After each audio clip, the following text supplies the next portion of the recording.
event tonight, so keep your questions short. We have, the first bill is Chairwoman Healy, House Bill 994. Ma'am, whenever you're ready. Thank you very much, Mr. Chairman, members of the committee. For the record, I'm Delegate Ann Healy, and I'm seeking a favorable report on House Bill 994. This bill simply requires that a consumer reporting agency not include information from a criminal proceeding where persons are falsely accused, acquitted, or exonerated, as well as dispositions that are dropped, null pros, or not guilty or expunged. A consumer report, which includes a credit report but is not identical, it is any communication by a consumer reporting agency that has bearing on a person's creditworthiness as well as their character and general reputation. This serves as a factor to establish a person's eligibility for credit, employment, and other business needs. The Fair Credit Reporting Act, the federal Title VI, requires that consumer reporting agencies adopt reasonable procedures for meeting the needs of commerce. These must be fair and equitable to the consumer. The problem is that records of arrest and indictment, whether the final disposition is a conviction or not, remain on a report for 7 years. This is neither fair nor equitable. House Bill 994 precludes these obsolete or inaccurate charges from going forward. Justice delayed is justice denied, and this bill would eliminate the unintended consequences of allowing misleading or obsolete criminal proceedings to remain on a person's consumer report. Innocent people are being harmed. Their reputations and livelihoods are being damaged. This bill does not preempt federal law, but goes above and beyond to protect consumers. I repeat, this does not preempt federal law. There is testimony to the contrary that this bill prohibits consumer reporting agencies from including a consumer report criminal records involving a consumer. Again, this bill going forward requires that the reporting agency not include information about a criminal proceeding where the persons are falsely accused, acquitted, or exonerated, as well as dispositions that are dropped, null pros, not guilty, or expunged, which means there is actually no actual criminal record. This is not simply about credit worthiness, it is about meeting the needs of commerce that must be fair and equitable to the consumer. So I hope that you will give us a favorable report on this bill. I think it's in line with a lot of the reforms that we've done in recent years. Thank you very much. Happy to answer questions. Thank you, Madam Chair. Everyone, question from Aaron's. Delegate Aaron's. Yeah, Madam Chair, thank you. Welcome. What about PBJ? That's not addressed in this. No, that's not addressed in this bill. That doesn't. It's not addressed in this bill. So if it's PBJ, it still could show up. Just what I said. If they're exonerated or they're found not guilty, or the charges are dropped, but not PBJ is not involved in this. Mr. Chair, maybe you could answer that. Well, I believe a PBJ would be considered a probation before judgment. Therefore, there has been no judgment of guilt put in. So that's something that, while not discussed, we probably still have to discuss. You certainly, the committee would know Yeah. that. I'm not an attorney, so I really No, can't answer understand. those things. Right, no worries. I just, we wanted to know what your intent was.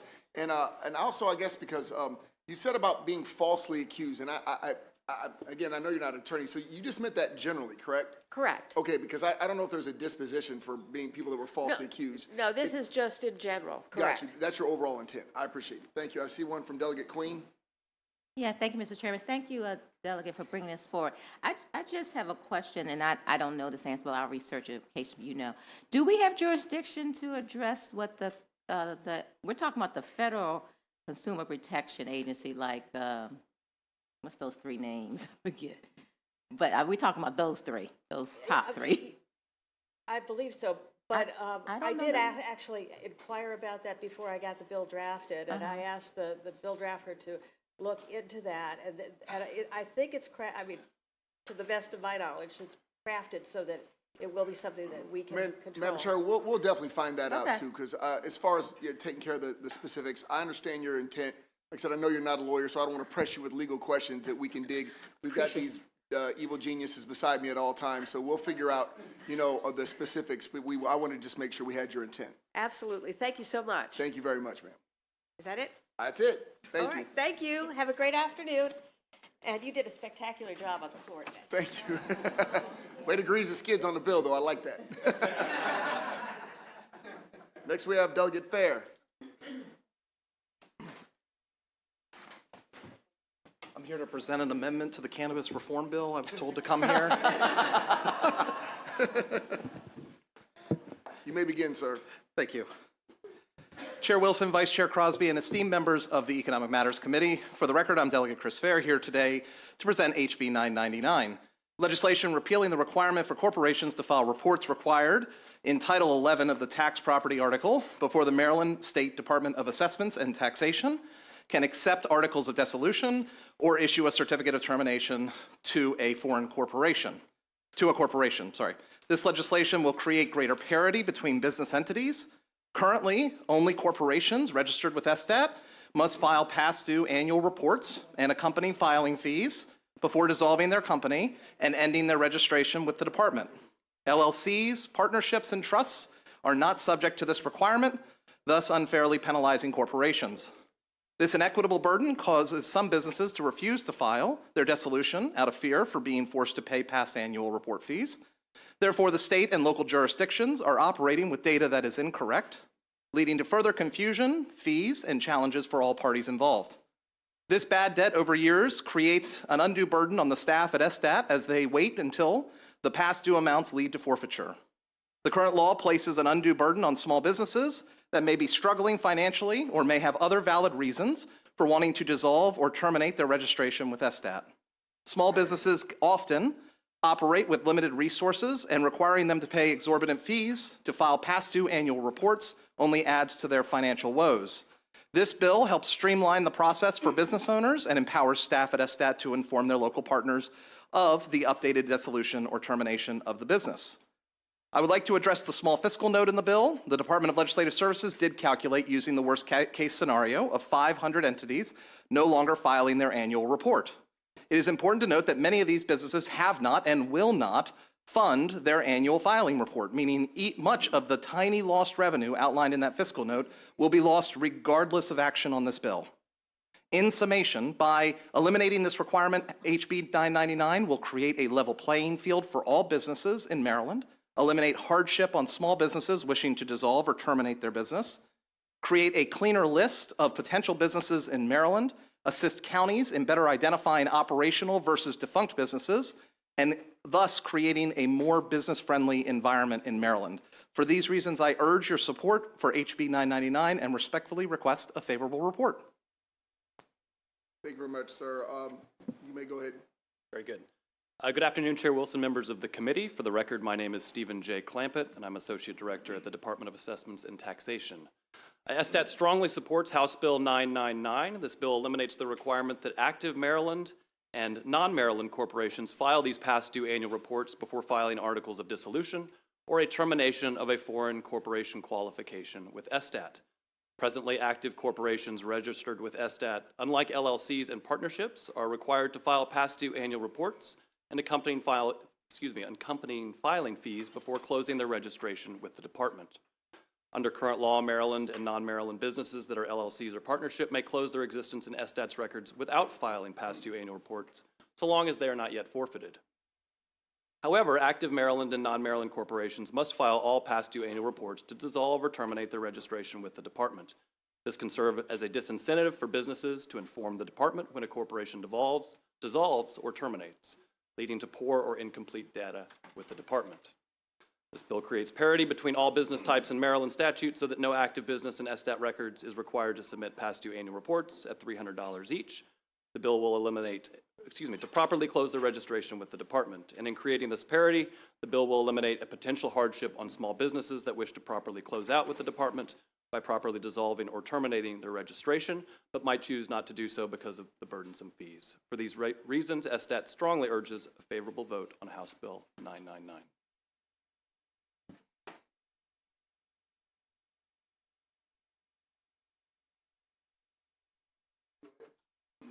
Thank you, Mr. Chair. Delegate Fair, I appreciate you bringing forward this bill, which is very much consistent with the spirit of the bills I have been trying to advance in order to remove barriers for small businesses, including one we passed a couple of years ago to extend the deadline for businesses to be in good standing with SDET. I just want to confirm with the, I'm sorry, what's her name, Assistant Director of SDET. With this bill, we are not only removing barriers for small businesses, but also an extra bureaucratic step that is really not necessary for the administration as well, right? Yes, I would say that's correct. You know, in many cases, we have corporations reach out to us that say, you know, I've no longer been in business for the last 6 months. I would like to file the proper paperwork to now dissolve my registration in the department to sort of close my affairs. At this point, because of the existing burden just on corporations, we might have to tell them, well, you still owe us for these past due annual report filing fees, $300 or $600 potentially. And at that point, that eliminates the incentive potentially for them to then properly close with the department by filing their articles of dissolution. Thank you. Seeing no other questions, I believe that concludes this hearing as well as your witness. Moving on to, and thank you very much, Delegate. Thank you. Moving on to House Bill 981, Delegate Grammer.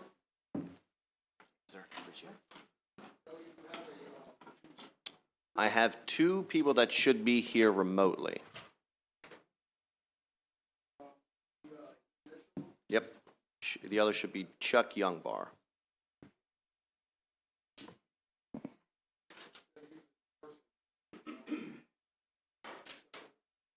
Okay. We'll move forward. Okay.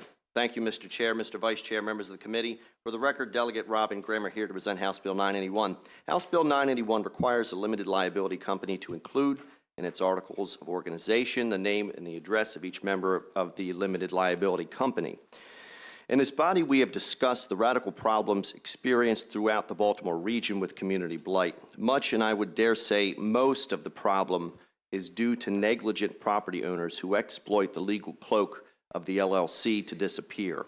This bill has been asked for by several members of my district to deal with these problems, and the problems related to LLCs and matters of community blight and causes of irregularity in real estate. As crazy as it may sound, the consumption of properties by private rental interests in many communities is so broad that community leaders will frequently create contact databases so that they know what landlord to reach out for what property. Frequently, the data on the LLC filing is completely inaccurate.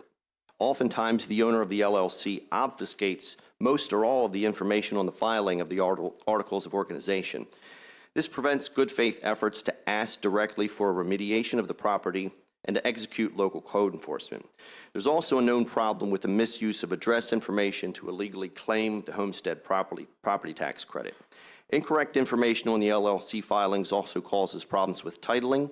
An agent will look for the property owner only to find the LLC is owned by an LLC, owned by an LLC, owned by an LLC. They'll get 6 or 7 LLCs deep, and frequently the cloak of the LLC is a road to nowhere. This bill fixes the problem by doing what several states have done and requiring accurate contact information in the articles of incorporation of an LLC. I have Lynn Mitchell, a community association leader in District 6, who will speak to the community blight problems, and Chuck Youngbar, who will speak to the real estate industry problems. I would ask that you listen to their testimony. With that, I'd be happy to take questions, and I'd ask for a favorable on House Bill 981. And next, we'll call the virtual Lynn Mitchell. Yes, sir. I am here. Brief indulgence, ma'am. There you are. Okay, you can go ahead. Yeah, so first of all, I want to thank this committee for giving me the opportunity to speak to you all today. And I wanted, everything that Robin has said is true, but I also want to point out a few other things. Community leaders are also an asset to these landlords. We can contact them if we can find them and head off thousands of dollars in fines for them. And we can certainly help them stop problems that are already going on in their properties that they aren't aware of, because the cloak of the buried of the LLC under the LLC. I can honestly say that every landlord that I actually have a relationship with is thankful for that relationship. We can stop code enforcement fines because we can tell code enforcement, look, I've reached out to the guy, he lives out of state, he's gonna work with us. Just the other day, a landlord's front door was missing and it had been kicked in. He did not know that. I said, your property is being ruined. He was like, oh my God, Lynn, thank you so much. So this is not just something that is going to adversely affect the landlord. This is really going to help them because they're going to have somebody else on their side trying to save their property values. And that's all we want to do. We had a landlord last year that had $20,000 worth of damage to his property because a resident OD'd in his property and he was not informed for 5 days. So you can only imagine the remediation that had to be done to that property and neighbor's property because of this. And he said, oh my God, Lynn, if I would have known you then. Well, if he would have known me then, perhaps we could have assisted him. And more times than not, community leaders are there to assist. If you go ahead and wrap it up, that's fine. You can go ahead and finish your sentence.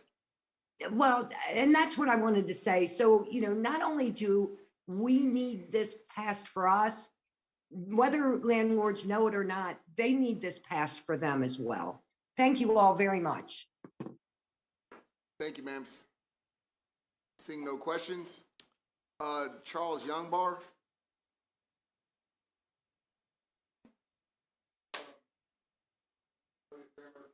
Your other guy's not here, so Okay. we're gonna have to, I guess we'll move on with the unfavorables at this point. Okay, thank you so much. Thank you very much. Jonathan Glassner, Stephen Clampett.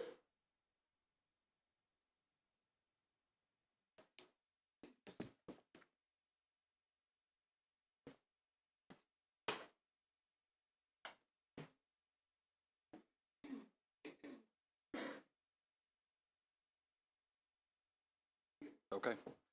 Good afternoon, Chair Wilson, members of the committee. For the record, again, my name is Stephen J. Clampett, and I'm the Associate Director of the Department of Assessments and Taxation. ESTAT opposes House Bill 981. This bill imposes a requirement that will likely result in many entrepreneurs choosing to form their new LLC in a state other than Maryland, and many existing Maryland LLCs choosing to move their state of formation to another state. Neither Delaware, the District of Columbia, Pennsylvania, nor Virginia impose a similar requirement on LLCs. The department is unable to identify another state that imposes such a burdensome requirement upon forming an LLC.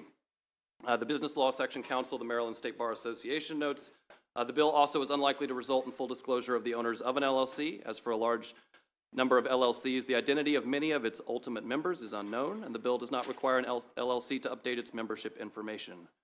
Furthermore, the bill singles out one form of business entity for unfavorable treatment without any evident basis. If enacted, Maryland LLCs that do not move their state of formation elsewhere may change to another state, another form of entity, such as a limited partnership or corporation, to avoid the disclosure requirements proposed in the bill.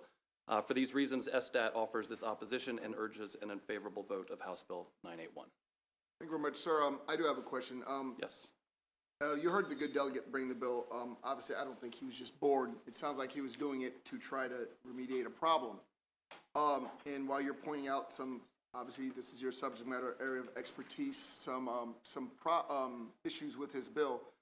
What do you feel would be a solution to what he's been, and obviously responding to constituency complaints, dealing with? You know, I can't speak to what the exact solution would be within the issues that are taking place among property owners and within the sponsor's constituents. You know, I think the department's worries with this bill is the imposition upon anybody forming an LLC, no matter for what purpose, that they include the names of the members and the home address of the members. No, I understand that, but again, because what you're seeing here is individuals that are basically, they're shell corporations, they're shell LLCs, they're basically here to not, we would argue, not do good work. So we're trying to find a solution, and are you saying that basically it's not anything that SDAT can offer any information on? So Jonathan Glazer, Legislative Director at the State Department of Assessments and Taxation. Thank you for the question, Chair Wilson. One thing that we have explained to the delegate is this is a local code enforcement issue. This is not an SSTAT issue. There is no problem with SSTAT's records. SSTAT is basically a giant filing cabinet of whatever records that an entity will provide to us. So the thing that we're very nervous about this bill is it creates a higher standard for Maryland than any other state in the country that we're aware of. If this is an issue locally, local code enforcement should, they might be able to repossess a house, they might be able to put a lien on a house, but this isn't something that on the business registration level will help with this situation. Okay, I just wanted to make sure we're opening all the doors we can to find an answer to the good delegate's question. And also, Chair, it is important to note that many LLCs do not own any real property, and this puts the same burden on all LLCs, even those without any property. Sure thing. Okay, thank you very much. I do believe that concludes this hearing. Thank you, Delegate. Next up is Delegate Terrasa, House Bill 1021. Mr. Chairman, would it be all right if I bring up my panel? Please do.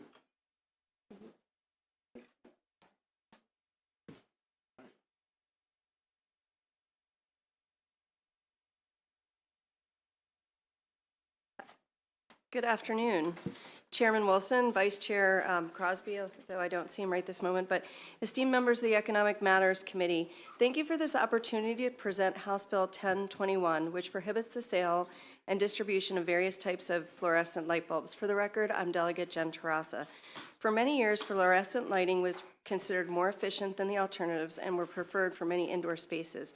But today we know that LED light bulbs are the safer, more cost-effective alternative. Fluorescent bulbs contain mercury and are bad for the environment.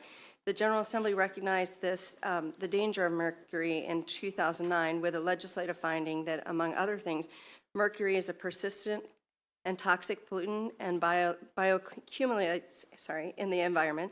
Consumption of mercury contaminated fish poses a significant health risk, and accidental mercury spills, breakages, and releases have occurred at schools and exposing students, teachers, administrators, and to the mercury emission. And in fact, Maryland has already phased out the sale of other items containing mercury, like thermostats and switches.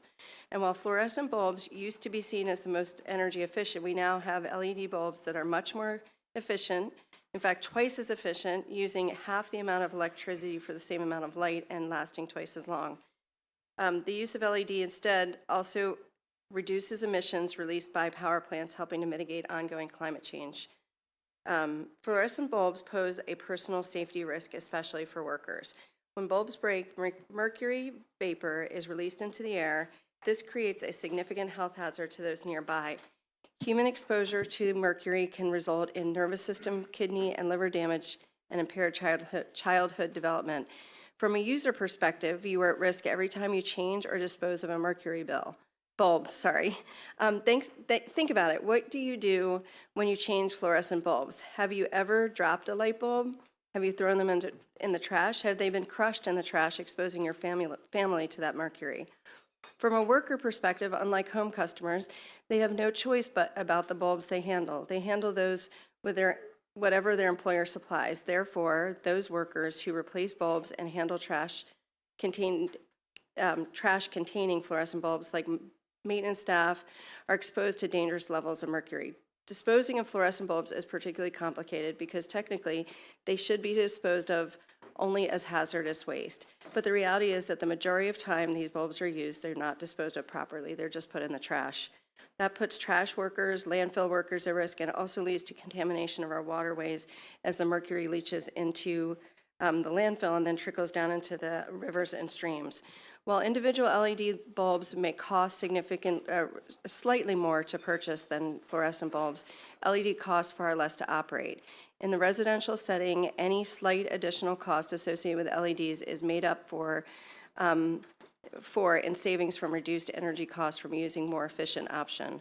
The bigger savings come in commercial settings. Here, LED bulbs are only 40 cents more expensive than fluorescent but it's estimated that $4 per bulb are saved on electricity bills. And note, LED bulbs can be put right into the same fixtures, so there's no need for any infrastructure change. So what the bill does is it stops the sale of screw-in and bayonet-style compact fluorescent light bulbs by January 1st, 2024, and pin-based style by January 2025. The bill has exemptions for bulbs needed for special uses.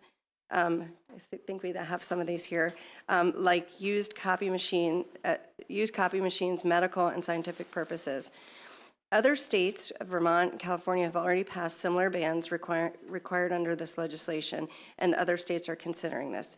HB 1021 will help Marylanders save money and reduce exposure to dangerous mercury by prohibiting the sale or distribution of three types of fluorescent bulbs, as you can see some of them here.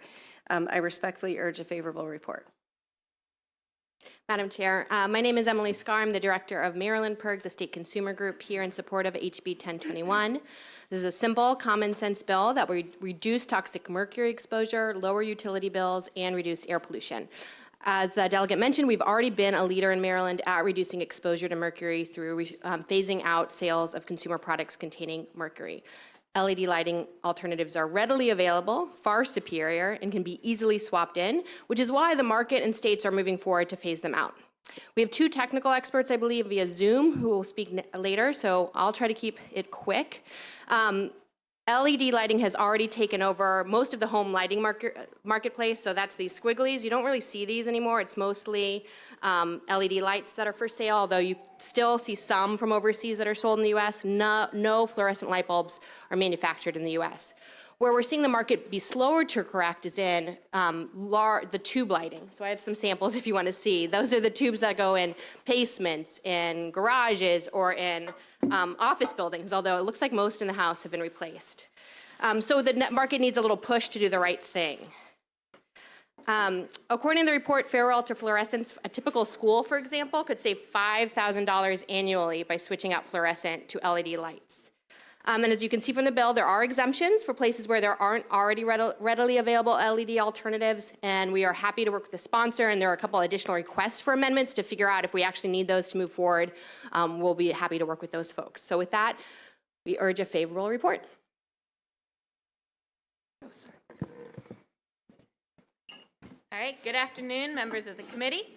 I am Emily Ranson with Clean Water Action, here in support of this bill. Mercury poses a health hazard, and as you've heard, there are plenty of alternatives that are less toxic. In 2017, Maryland became lucky number 13 to ban the sale of mercury switches and relays, and this bill here is another important step to reduce mercury in our homes, our waste stream, and the environment.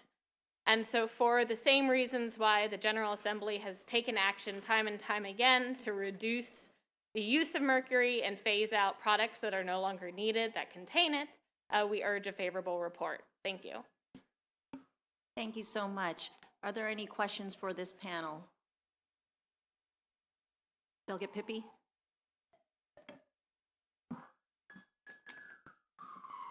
Thank you, Madam Chair. Just listening to the vehicles outside. There we go. All right.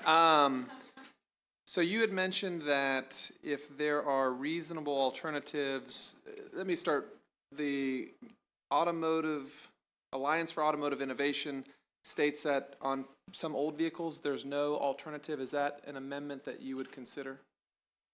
We were in discussion with them, like if we agree that there's no alternatives. I know this is being considered across the country, so we'd absolutely accept an amendment if we believe it has to happen, but we still have to do a little bit of investigating on our own to see if there are alternatives. If you believe. If you'll hear from some of the experts who have been having some of these conversations later, but if I believe, if we see evidence that they don't have alternatives, yeah, we'd be totally open to having those conversations. We saw the amendment, we want to meet with them. We don't want that to hold up the bill. Okay, we'll keep considering your bill then. Thank you. Any other question? Delegate Boifo. Thank you, Madam Chair. Quick question, Delegate. I think you may have mentioned this, but just for the record, how many other states are doing this?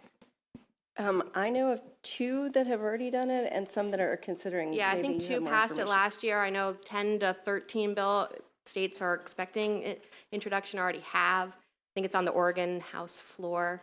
You know, different sessions move at different speeds. Yeah, thank you. Any other questions from the committee? Seeing none, thank you very much for your Thank you. testimony. Members, we have 2 virtual in favor. We'll start with Ari Reeves. Hi, everyone. Thanks for hearing my testimony today. My name's Ari. I'm a resident of Silver Spring, and I'm testifying on behalf of my employer, CLASP. We strongly support HB 1021, which would prohibit the sale and distribution of fluorescent lamps in the state. I'm the Senior Director of Research for CLASP, which is an international not-for-profit organization focused on making appliances, lighting, and other electrical equipment better for people and the planet. We work with policymakers in countries around the world to help them adopt appliance-focused policies that will cut energy costs, reduce climate emissions, and improve human health and the environment. CLASP supports HB 1021 because it will do all of these things. Since 2021, CLASP has led a global campaign focused on eliminating mercury-containing fluorescent lighting from the market. Fluorescent lamps were introduced as an energy-efficient alternative to incandescent and halogen lamps, and the risks associated with mercury were tolerated as a necessary trade-off. But now, with LED lighting of all shapes, sizes, and types widely available around the world, fluorescent lighting is an obsolete technology. Last year, more than 137 countries, including the US, came together under the Minamata Convention and agreed to begin phasing out fluorescent lighting. They reviewed the evidence and understood that the public health, environmental, and economic benefits of doing so would be enormous. Now, legislation like HB 1021 is needed to take action at the state level. Maryland can and should act now to ban the sale of fluorescent lighting within the state and protect the people of Maryland from the toxic mercury pollution caused by this antiquated technology. Any further delay is unnecessary and would mean more mercury pollution, and it would also introduce challenges for national distributors who need to respond to the laws also being passed in other states, including California. So I want to thank you very much for the support of HB 1021.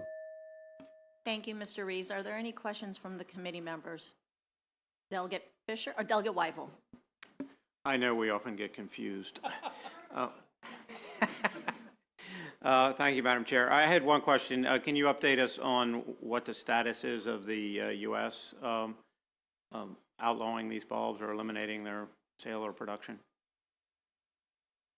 I understand that there's some action underway, but I don't have the details on that right now. I do know that there's a proposal out from US DOE to increase the minimum efficiency level from general service lighting, which would include some fluorescent lighting, up to a level that would exceed anything that that fluorescent lighting could meet. But I don't know about a more comprehensive action. All right, so you're not sure the status of that action? Correct. All right, thank you. Any other questions from the members? Seeing none, thank you very much, Mr. Reeves. Our next virtual in favor is Mr. Joshua McClenny. Hello, Chair Wilson and members of the committee. My name is Josh McClenny. I'm a state policy associate with the Appliance Standards Awareness Project, a project of the American Council for an Energy Efficient Economy. My organization is based in DC, but I live in North Carolina, and I'm here to speak in favor of HB 1021. ASAPR published a report last year evaluating the lighting market, researching the question of are LEDs ready to go? And the answer came back yes, that LEDs are now widely available and cost-effective as alternatives for fluorescent lights. Regarding LEDs, we found that they produce the same or better light quality, that LEDs are twice as energy efficient, that they last 2 to 3 times longer than fluorescents, and that of course they don't contain mercury. Regarding LED availability, we found that tens of thousands of LED models are now available spread across all different shapes and sizes. We found that LEDs designed to be drop-in replacements for fluorescents have also become widely available, allowing the use of LEDs with existing fluorescent fixtures. In most cases, you can just take out the fluorescent and pop in an LED. We found that LEDs have come down in price dramatically in the last 10 years, and that for a typical small office, this means just around $900 a year in savings. Last year, California and Vermont passed policies similarly ending the sales of common fluorescent light bulbs because of the findings that LEDs are now widely available and cost-effective as replacements for fluorescents. I hope Maryland will be the next to do so that you too can start seeing the benefits of lower electricity bills while also removing a source of mercury pollution. I urge you to support HB 1021, and I'm happy to answer any questions you might have at this time. Thank you very much. Thank you, Mr. McClenny. Does anyone have questions for Mr. McClenny? Seeing none, thank you very much for your testimony. Our next panelist is favorable with amendment, and that is Joshua Fisher.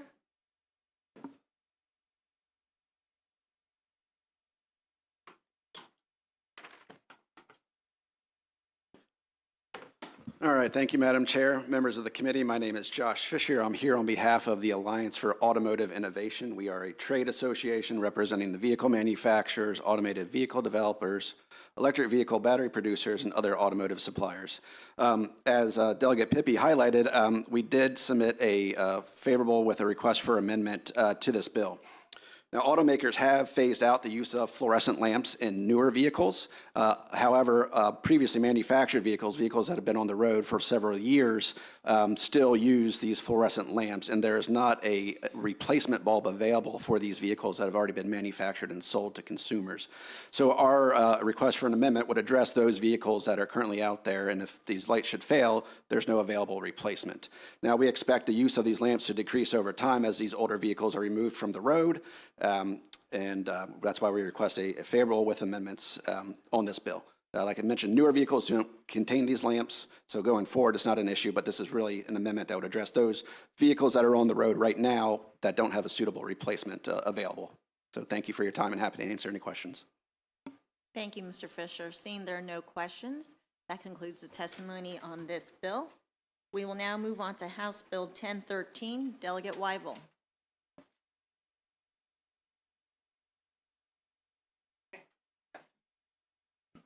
No question. Thank you, Madam Chair. I'm pleased to present House Bill 1013. I am Delegate Weigel. The reason for this bill is that I was approached by a pastor of a small church with a declining congregation. He explained to me that the church has a very small elevator that rarely, if ever, gets used. He further explained that with the declining congregation, they have less money in the collection basket. They barely have enough funds to pay for the necessities, let alone funds for elevator inspections and potential fines if they're unable to meet the required inspections. In our discussions, I did inquire about decommissioning the elevator. He responded that in order to do so, the current regs require him to completely remove the elevator. And again, that was something that they couldn't possibly afford. We all understand the need for elevator safety, but also ask that our laws be flexible enough to allow for situations such as this. House Bill 1013 doesn't mandate that inspections not be performed. It doesn't ask for fines not to be imposed, and it doesn't seek to carve out exemptions.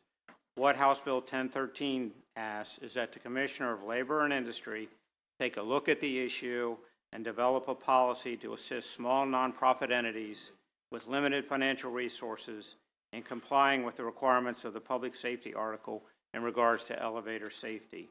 The terms are intentionally broad to allow the Commissioner the flexibility to craft the language, and the Commissioner may very well come back with a policy that mandates continued inspections or full removal to satisfy decommissioning of an elevator. The bill places the authority in the hands of an individual, the Commissioner, who is most knowledgeable in the subject matter to develop a reasonable policy. I thank you for your time, and I ask for a favorable report on House Bill 1013. Thank you, Delegate Weigel. I have a quick question. I don't have my laptop in front of me, so I don't know. Is this setting precedent with what you're seeking to do with this measure? I don't believe so, because it asks the Commissioner to develop a policy. And it's very narrow in regards to nonprofits with limited financial resources. Seeing no other further questions, that concludes the testimony on House Bill 1013. Thank you. Thank you, Delegate Weigel. We'll now move on to House Bill 10. I'm sorry? Oh, I apologize. We have a witness for informational purposes only, and that's Mr. Thomas Sroka. Thomas Sroka? Okay. Thomas Soroka's not here. That officially concludes the testimony in House Bill 1013. We'll now move on to House Bill 1011. Vice Chair Delegate Stein? Thank you, Madam Chair. Can I bring up my panel? Yes, please.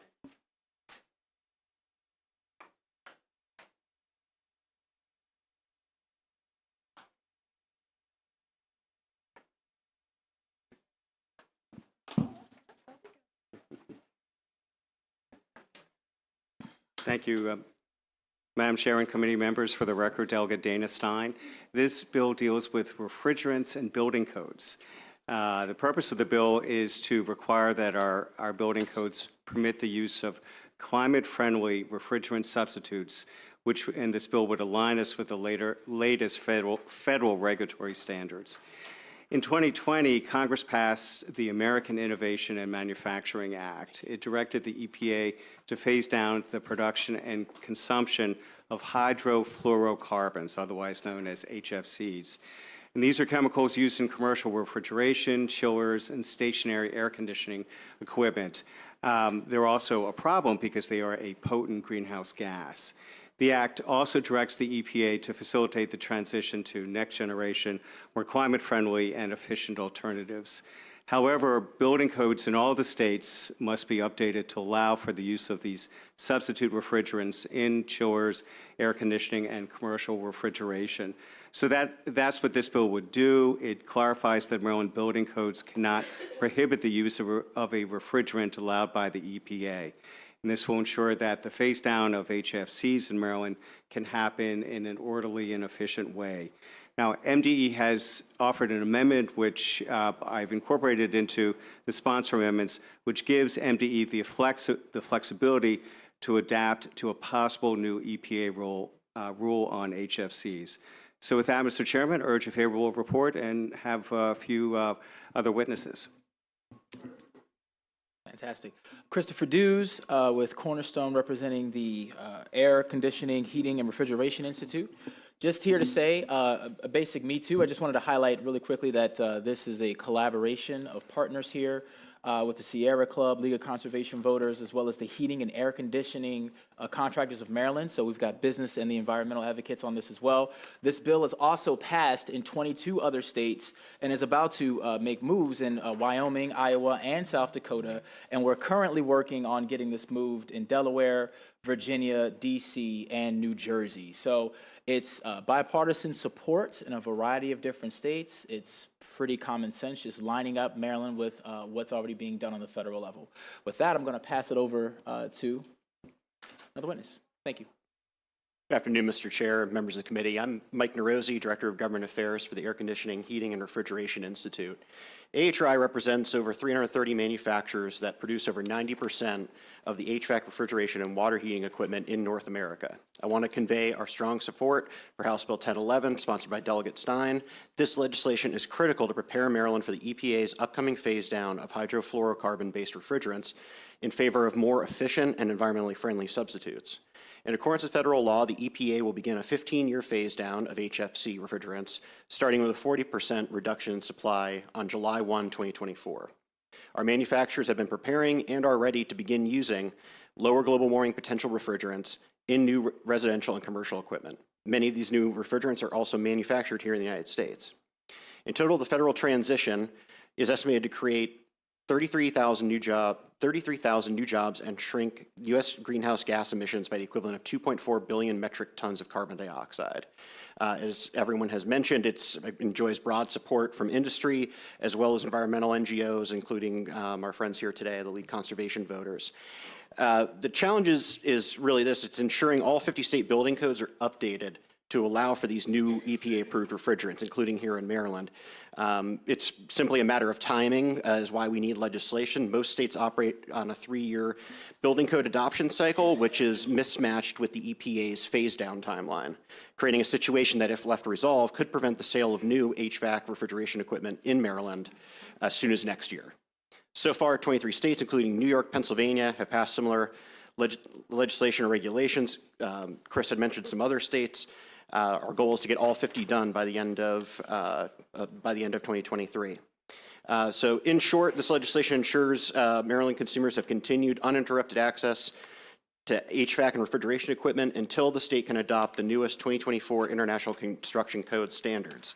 The goal is simply to create the smoothest possible transition for both manufacturers and consumers of HVAC-R equipment across all 50 states. Thank you for inviting me to testify. Good afternoon, Mr. Chairman, members of the committee. My name is Kristen Harbison. I'm the political director for the Maryland League of Conservation Voters, here in support of SB 741, and we're grateful to the delegate for his leadership on this issue. As you all know, in 2022, Maryland General Assembly passed, through the hard work of this committee, the Climate Solutions Now Act, which sets the state on path towards dramatically reducing our carbon emissions by the year 2031 and achieving net zero emissions by 2045. In order to reach these ambitious but achievable goals, Maryland must take every opportunity to cut our greenhouse gas emissions, especially from the building sector, which is the second leading cause of the state's climate pollution. HB 1101 is an important component to reaching these goals. As described by their panelists, the national transition away from HFCs will reduce U.S. greenhouse gas emissions by the equivalent of 2.4 billion metric tons of carbon dioxide by 2036. And this bill ensures that more climate-friendly equipment is allowed and encouraged, and that Maryland is part of the national solution. And we urge a favorable report on HB 1101, which is what I meant to say at the beginning, not SB 741. I apologize. Thank you. Thank you. Seeing no questions, I believe that's all for this panel. And I think that concludes this bill hearing as well. Thank you. Thank you very much. Thank you, Mr. Chair. Next, we have House Bill 1208. Delegate Stein. Thank you. And Mr. Chairman, can I have my panel join me? Yes, sir. Thank you. Ampry, would you like the good young delegate to sit there with you, or? Oh, he's welcome. Sure. There you go. If you'd like to. Yeah. Plenty of room.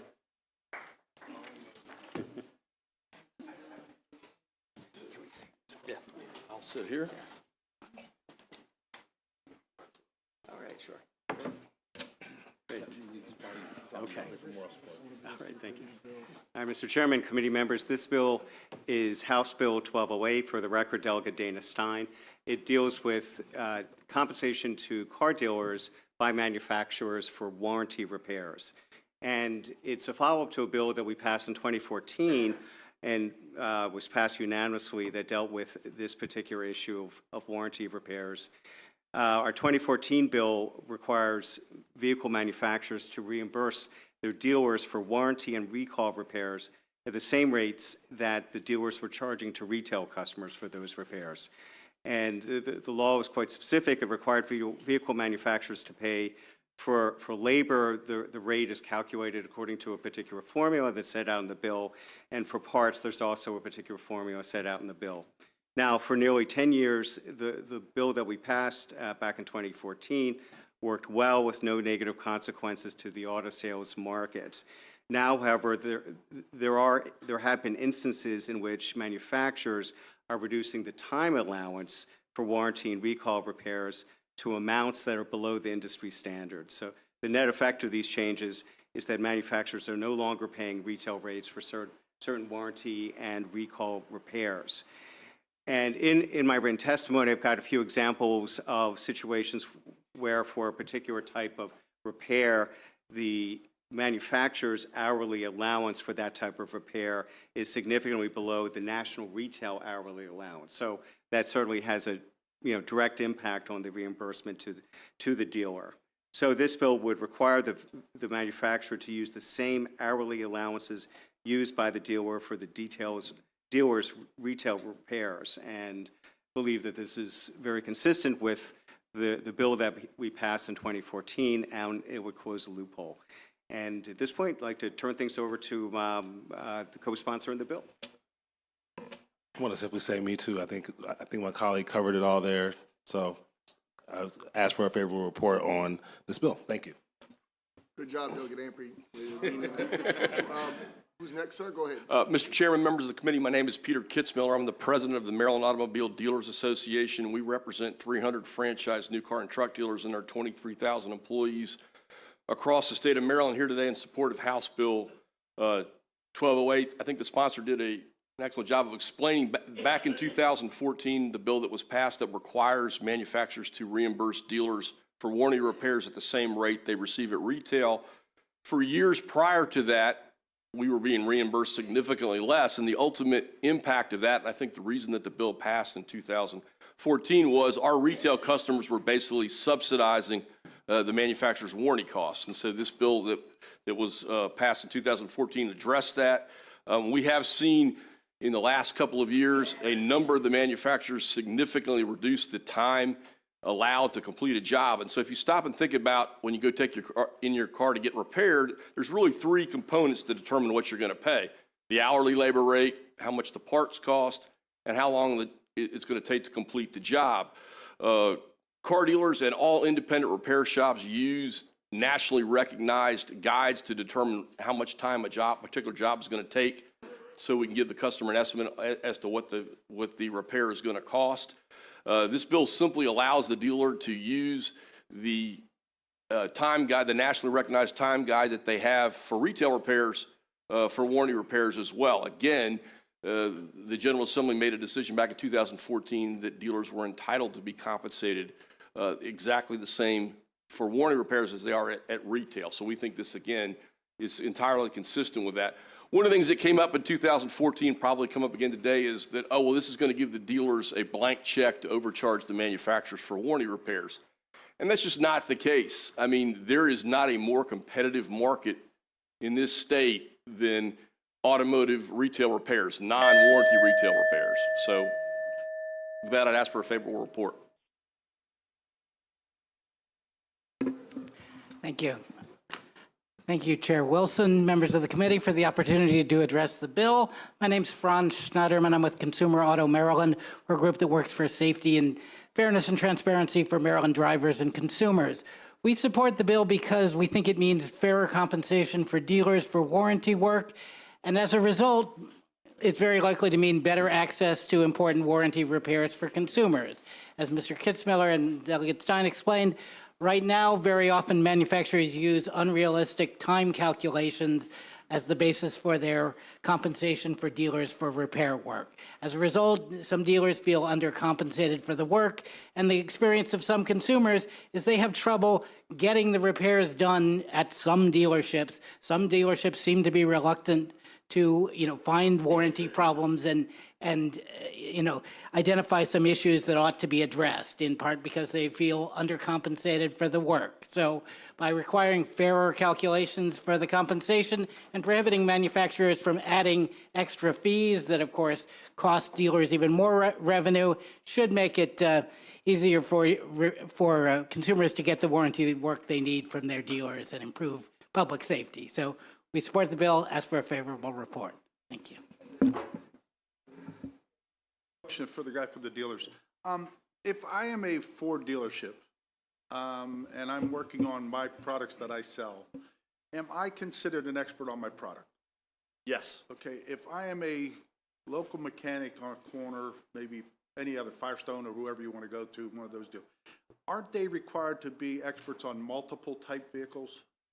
Yes, absolutely. So wouldn't it stand to reason, because I'm an expert on my product at my Ford dealership, that I would probably be able to fix a Ford quicker than a guy fixing a Ford at that other dealership? I'm sorry, say that again. If I'm an expert on Ford products, if you bring your car to me, I will probably be able to fix it faster and more efficiently than somebody at a local corner dealership or car dealer or car repair place. I'm the dealer guy, so I would say yes. But no, I mean, I think that.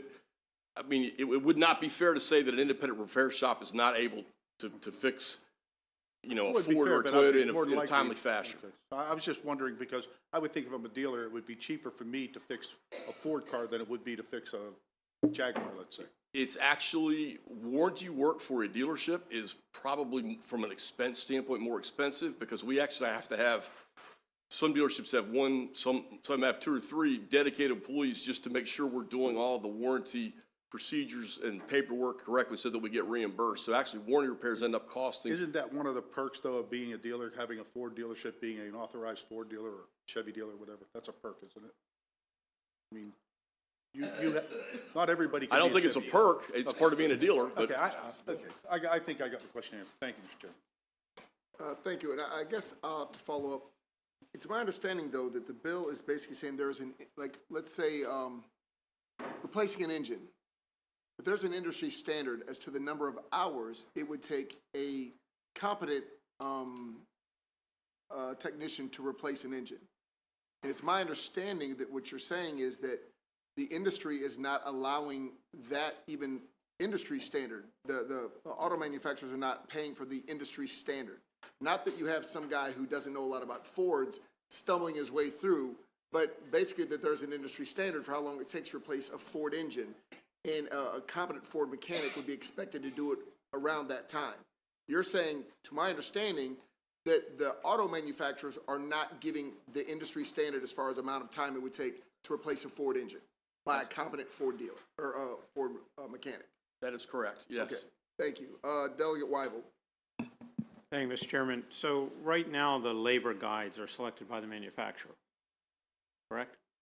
Each manufacturer has their own guidelines. And you, instead of that, you want the labor guides to be selected by the dealer. This bill would allow a dealer to, so a dealership or an independent repair shop usually picks one guide. There's a couple, I think there's three now. So whatever worked to the dealer's benefit, that's the guide they would choose. They choose one, and that's what they use for all repairs. I'm just trying to figure out for the consumer what benefit there is, whether the labor guide selected by the manufacturer or selected by the dealer. It seems like this is weighted towards the dealer versus the manufacturer, but are there abuses at the manufacturer level with the guides that they're using currently?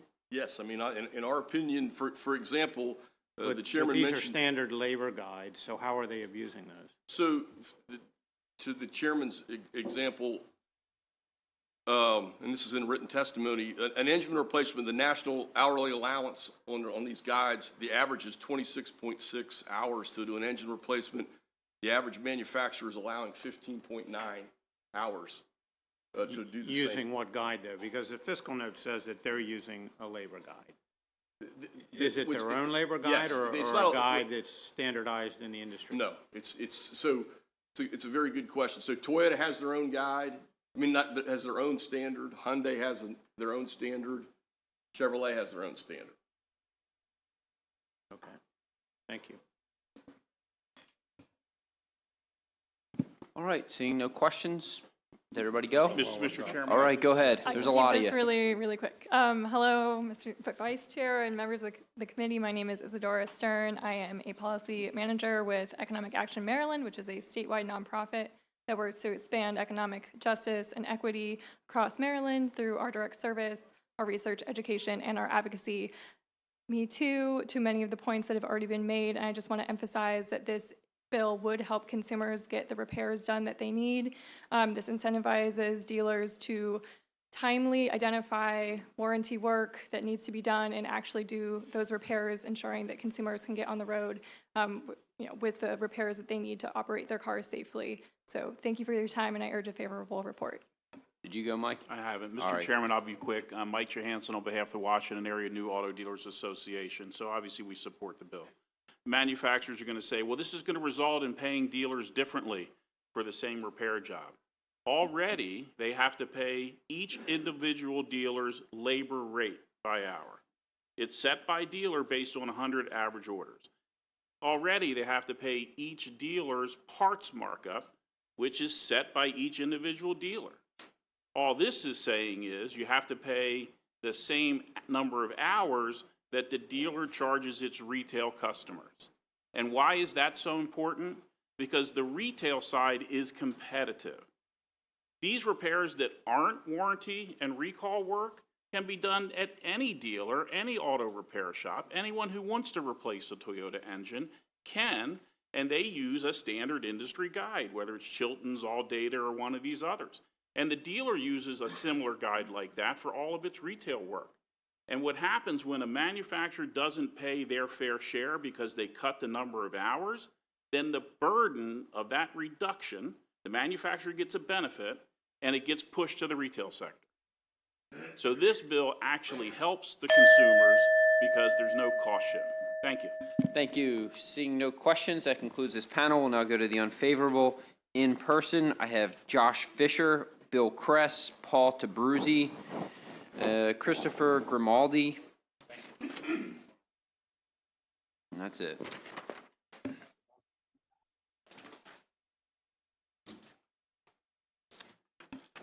Is there a Steve Pyak?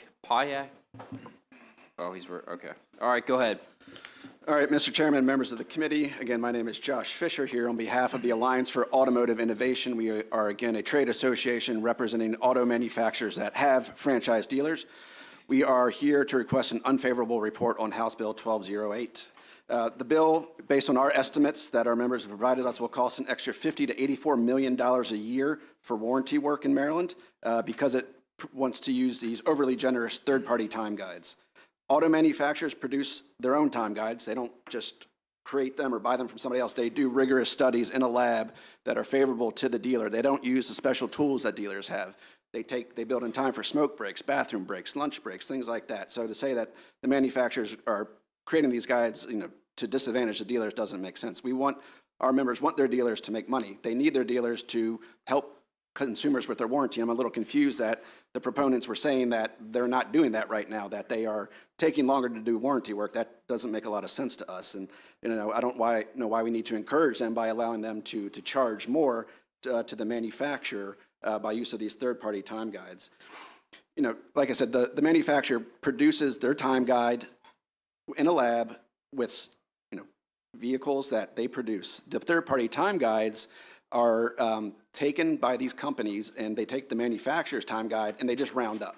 They're not doing any of the repairs. They're not doing any of the work to see how long it actually takes. The executive chairman of one of these time guide companies said it himself in an affidavit that third-party time guides are not a substitute for the manufacturer's time guide. And that's why we are opposing this bill, because third-party time guide is just a completely inaccurate, non-standard when it comes to warranty work publication. Moreover, dealers have been making record profits over these last few years, and the idea that we need to pay them even more money just because they want to use a different guide rings hollow to us. So we ask for an unfavorable report on House Bill 1208.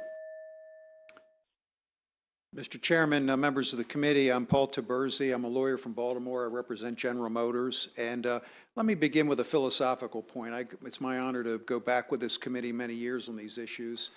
These are sophisticated parties, the dealers and the manufacturers, well represented. You see all the great lawyer lobbyists here for the dealers. There are franchise agreements, there are contracts between the dealers and the manufacturers. And historically, this committee has been hesitant to step into that relationship. Why should you, I would submit to you, unless there's a compelling reason? These are sophisticated parties, well represented, and they negotiate all these things. And with respect to this bill, good sponsors, but a bad bill. There's no evidence, there's no basis for a problem. Delegate Stein, Vice Chairman Stein referred to the 2014 bill. I worked on that bill, and we all did, and that was a compromise. Delegate Frazier Hidalgo was there. It was over in E&T. We all got together. We compromised. We weren't happy. They weren't happy. And that's how you make a good law. There's no compromise on this bill because, respectfully, there's no reason for it. There's no evidence of a problem. We've not seen it. So that's why we oppose the bill. I don't think it would be good for consumers. It would certainly be financially advantageous for my dealer friends. I don't blame them. This is America, right? It's capitalism. But I don't think it would help anybody else, and I don't think it would be a good thing for consumers. So on these kinds of bills, I would recommend and I would ask, and I think this has been the history of this committee, hold the bills, see if the parties can work it out, and ask yourself that question. Why should you step between these parties when you deal with so many other important issues, frankly, from people who need your help? But these are business people, and let us work it out. If we can't work it out, there's no reason to pass this bill. And respectfully, that's why we oppose House Bill 1208. There's no evidence. There's no reason for a problem. Thank you. Thank you, Mr. Chairman. Members of the committee, Bill Kress here today on behalf of the Alliance for Automotive Innovation in opposition to the bill. I would concur with my colleagues' comments. I think it's pretty succinct. I would ask you to focus on where this $50 million is going to be recouped by the auto manufacturers. It's going to be the consumers. We're going to pass that price on. It's going to get baked into the cost of each car. We know that the dealers have had record profits during pandemic, 128% increase in profits over the last 3 years. Consumers are paying more money because we can't meet the supply. The dealers are here asking for additional money for the repairs that we have to have them done by the dealers because they're warranty work. They get that. In 2014, this committee said, you don't get a discount for that work that has to go to the dealer. It has to be retail rates. Well, if you pass this bill, the retail rates are going to increase further. And for those folks coming in off the street with non-warranty work, their rates are going to be higher. And at the end of the day, it will all go back and baked into the price of the vehicle. So for those reasons, we'd ask for an unfavorable report. Thank you. Delegate Chi. Thank you, Mr. Chair, and thank you for your testimonies.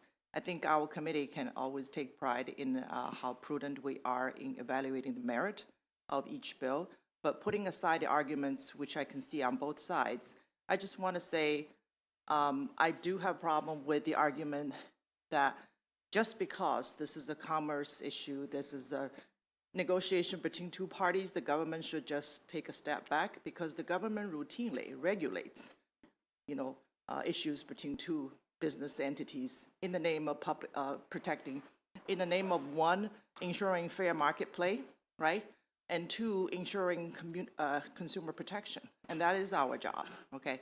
So also, I would say between manufacturers and dealers, there is an inherent power imbalance built into the relationship.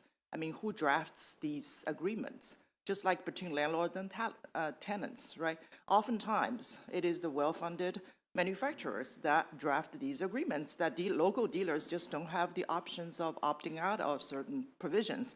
So I think we need to put things in context. And I'm not saying we're going to vote for or against the bill, which probably will come to my subcommittee, but I'm just wanting to frame things in some context here to say we should not be weighing into such issues. I do have a problem with that argument. Thank you. Could I reply? Nope. Delegate Waffo. Okay.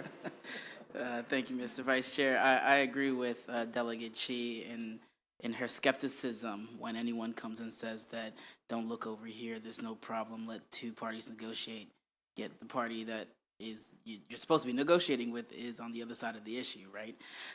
So I get really skeptical about that. I'm curious about how this works in other states, though. Have you guys been able to come to compromises in other areas?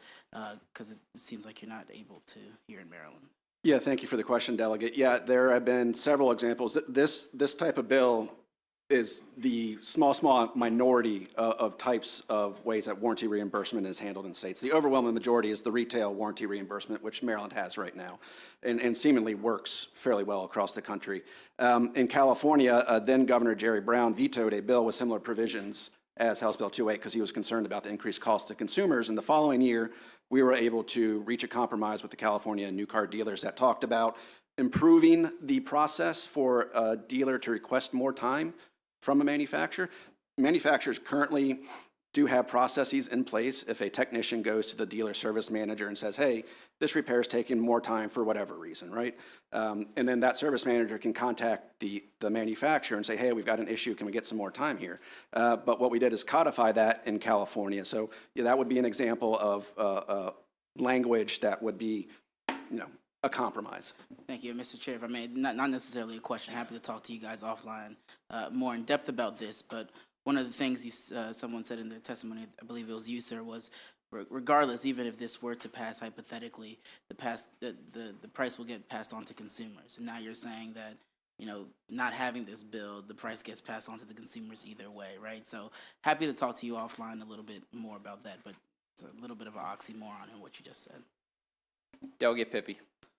Thank you, Mr. Chair. So generally, getting in between business entities and contract disputes, I kind of can see the argument to some extent that, I'm more conservative. I tend to not want to be overly involved in disputes between business entities, contract law, et cetera. However, I do have a substantive question, which is, why would there be a need for a third party to rate the cost of replacing an engine?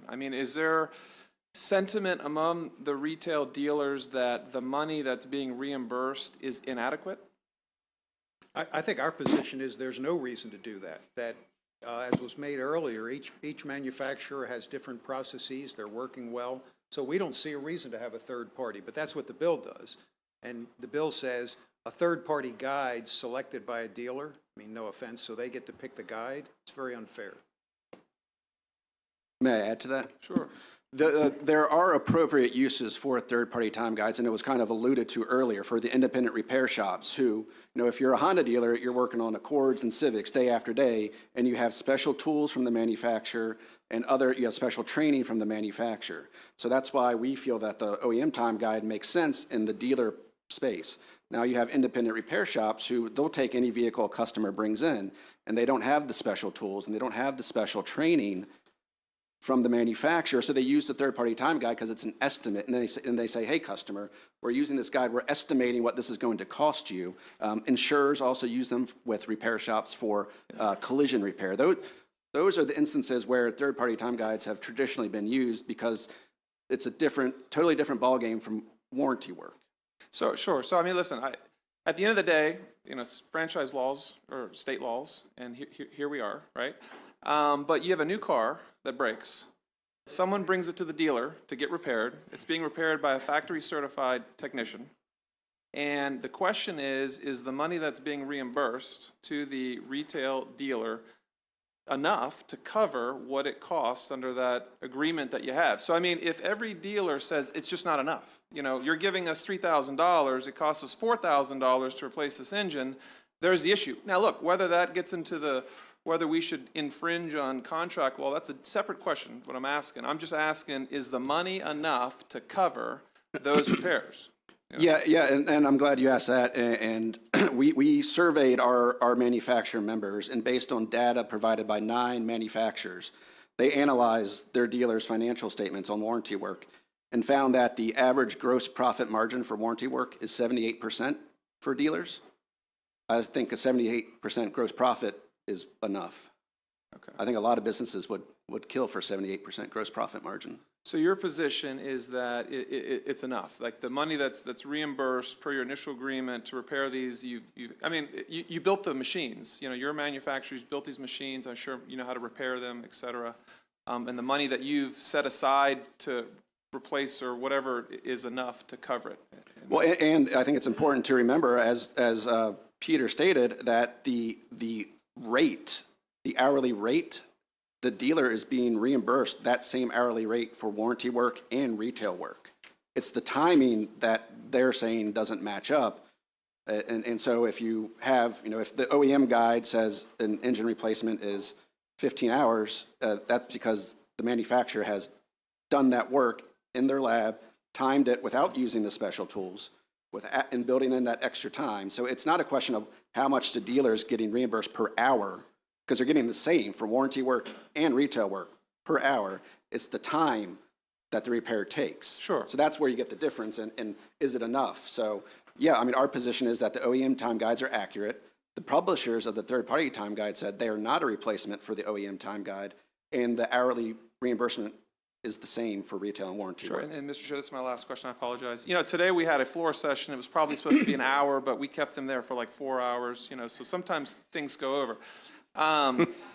So how often does a retail dealership have the option to, let's say, reassess like reimbursement rates or hourly rates, however you calculate it? Is that something that happens yearly, or is it like I sign a deal with a new dealer and then that deal's in place for 10 years, and if it happens that you were able to replace something in 4 hours in your lab, but yet it takes every dealer in Maryland 5 hours to do something, do they have the option of coming back and say, hey, we appreciate the business, it takes 5 hours to do it, can we, how does that work out? Yeah, so like I mentioned earlier, there are, each manufacturer has a process in place for the dealer to contact them and say, hey, this is taking more time. Or they can also request a review of the manufacturer's time allowance that they conducted. So yeah, and like I mentioned about California, we compromised that and codified that in California. So I think if, that's the discussion, not third-party time guides. Do we need to do something to improve that process for a dealer to go to the manufacturer and say, hey, I might need some more time on this? Gotcha. Thank you. Thank you, Mr. Chair. Delegate Amprey. Thank you, Mr. Chair. Quick question. So you gave out a stat about the 9 manufacturers that reached out to that studied the books. Can you give more details on that study and analysis? How many? So was that done here in Maryland? How were those 9 chosen? Like that number was. I want to make sure we understand where that number comes from. Yeah, so we put out a request to our members to provide, as a blinded study, the information was provided to a law firm for, antitrust purposes. And it was, that number is for Maryland. And so it's the OEMs that responded to the study. I can get you more detail on how it was done, but again, it was a blinded study. Okay. So I don't, we Yeah, weren't, I'd like the to know association was not given I'd like that. to know how you arrived at those numbers. Sure. Yeah, thank you. All right, that concludes this panel. Next, we will go to, virtual unfavorable, Christopher Grimaldi. And sir, you can start when ready. Thank you. Good afternoon, members of the committee. Thank you for allowing me to testify. My name is Christopher Grimaldi, General Motors. I wanted just to point out that this issue and this effort that the Dealer Association of Maryland is pursuing is happening in many other states around the nation. And as often is the case, it's a scenario where they're promoting a false premise that somehow the state legislature needs to protect their dealers from their manufacturers or else they will suffer harm. That there's nothing that can be further from the truth. We are partners both in the normal sense of the word, but also, as you know, we are legally obligated to sell and service our vehicles through Maryland law. As such, we are consistently monitoring our dealer profitability levels to make sure they're in a good position to compete for our customers. There's a lot of competition in the market. These state laws, and even the law that was enacted in 2014, are arbitrary and they skew the market, and they're anti-consumer to the extent that they incentivize an auto dealer to increase the price of labor and parts markup on the consumer in order to drive profit from the auto manufacturers. As was discussed about the study, General Motors' own records show that our dealers are making substantial profits on warranty labor rates. So what's the problem? Well, the problem is auto dealer associations, and I'm not criticizing the Maryland Auto Dealer Association, but most of them justify their dues from their members by delivering legislative victories, and in this case, a profit center via state law without any evidence. If you did a summer study and you asked for the books of both sides, and you had the inclination and the time to do so, I think you would arrive at the same conclusion. This same bill was rejected by the legislature in 2020, and I respectfully ask that you reject it again today. Thank you. Seeing no questions, that concludes this panel. Next, we will go to information. It's virtual. Steve Pokiaks. Yeah, hello, Chair, committee members. Thank you for the opportunity to testify today on House Bill 1208 regarding the manufacturer dealer compensation. I'm Steve Posiask. I'm president and CEO of the American Consumer Institute. It's a nonprofit, nonpartisan research, education, and research institute with the mission is to identify, analyze, and project the interests of consumers and select legislative and rulemaking proceedings. So we estimate that this bill will lead to a significant increase in the payments to dealers. Manufacturers will recoup these as they will by bundling them into the price of vehicles sold to the public. In other words, these costs will ultimately be borne by consumers in the state. In a report that the American Consumer Institute released 5 years ago, we analyzed the consequences of similar state laws that advantage automobile dealer franchises, and we found consumers were collectively paying nearly $50 billion more due to these laws. This also means that Marylanders are paying approximately $3,000 too much per vehicle already because of protectionist legislation. So do dealerships need financial help? Well, not according to our study, which showed that the percent returns of capital were 2 or 3 times higher than the automakers. Recently, J.D. Power told Automotive News about the average dealership earning approximately $5,000 per vehicle, nearly 3 times of what they had just 2 years prior. So just to compare car prices across the various markets, you'll see that dealership prices are significantly higher than other repair shops. So it's not clear what the problem is or what's being corrected. And some might see this as welfare for the rich. So in closing, we really see this, that the legislation will increase the price on new vehicles, and it represents an unnecessary financial loss for consumers in the state. It's not pro-consumer. Thank you for your time. Thank you, sir. Seeing no questions, that concludes the witness list for this bill. Next, we will go to House Bill 955, Delegate Queen.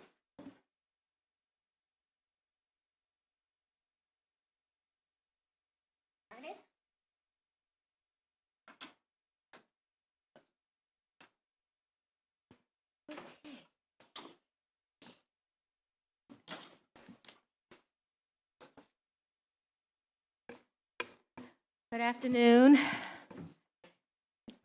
Afternoon, Chair and members of the Economic Matters Committees. For the record, I'm Delegate Pam Queen, presenting HB 955, Vehicle Laws, Manufacturers and Dealers Incentives. So for some of you, you've heard this bill last session. And so I just want to, again, just reiterate, this bill is about making the customer service in terms of their buying experience more transparent and more fair across the board. And so we heard some of your concerns last session about possibly infringing upon franchise laws. And so we have looked at that, and this bill is mirroring, conforms to the Senate Bill 742, which really talks to fairness and transparency.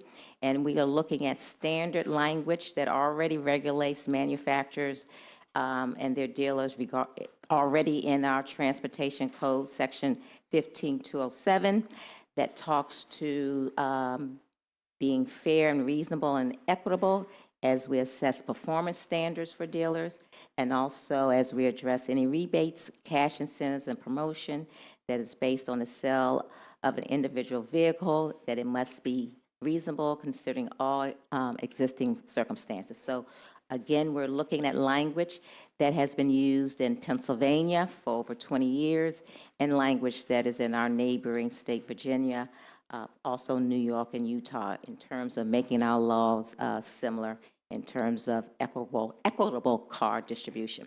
So again, you'll hear from the panel here about why this is needed, but again, we are doing this to make sure that we have a fair and transparent process that benefits the customers. So I'm looking for a favorable recommendation on this bill. Thank you for your time.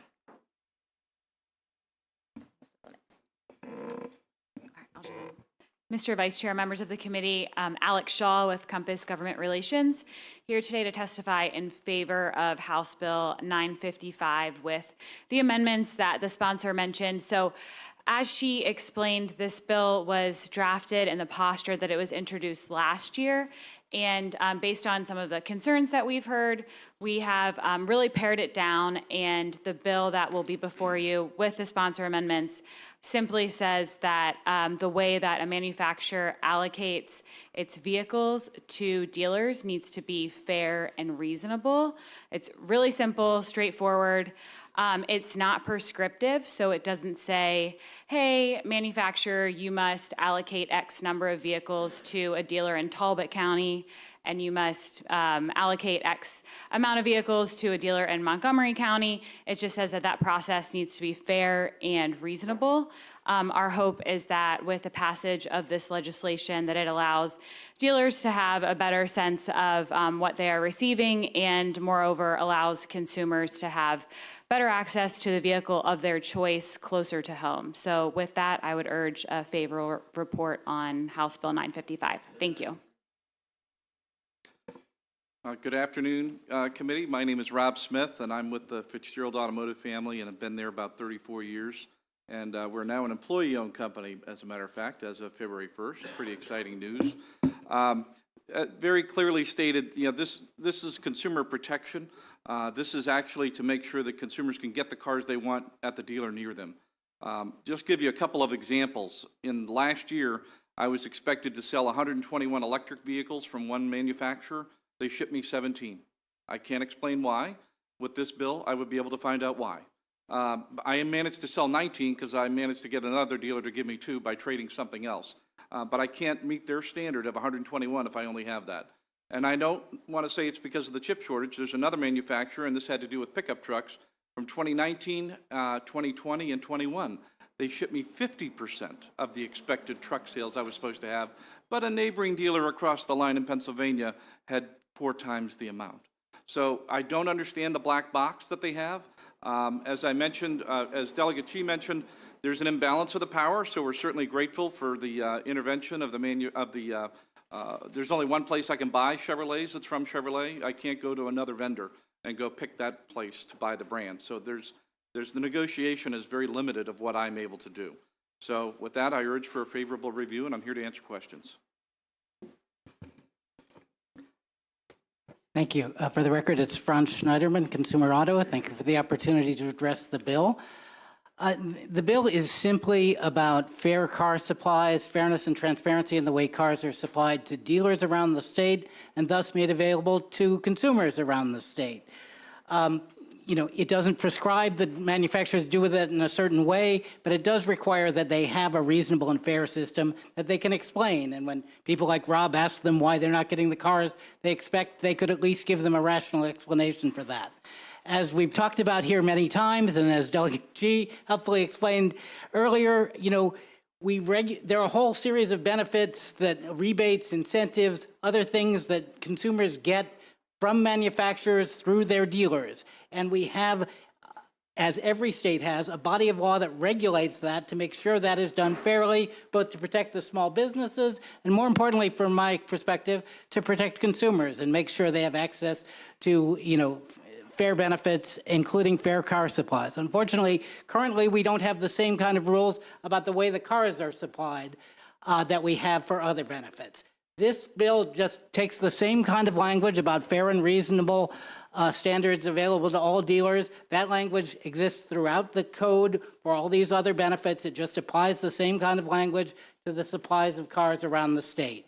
Under the current system, both dealers and consumers experience that cars tend to go to certain more lucrative markets or more favored dealerships in certain places, and that means that other consumers may have to travel a long way to find the cars they want, may not benefit from much price competition in their area.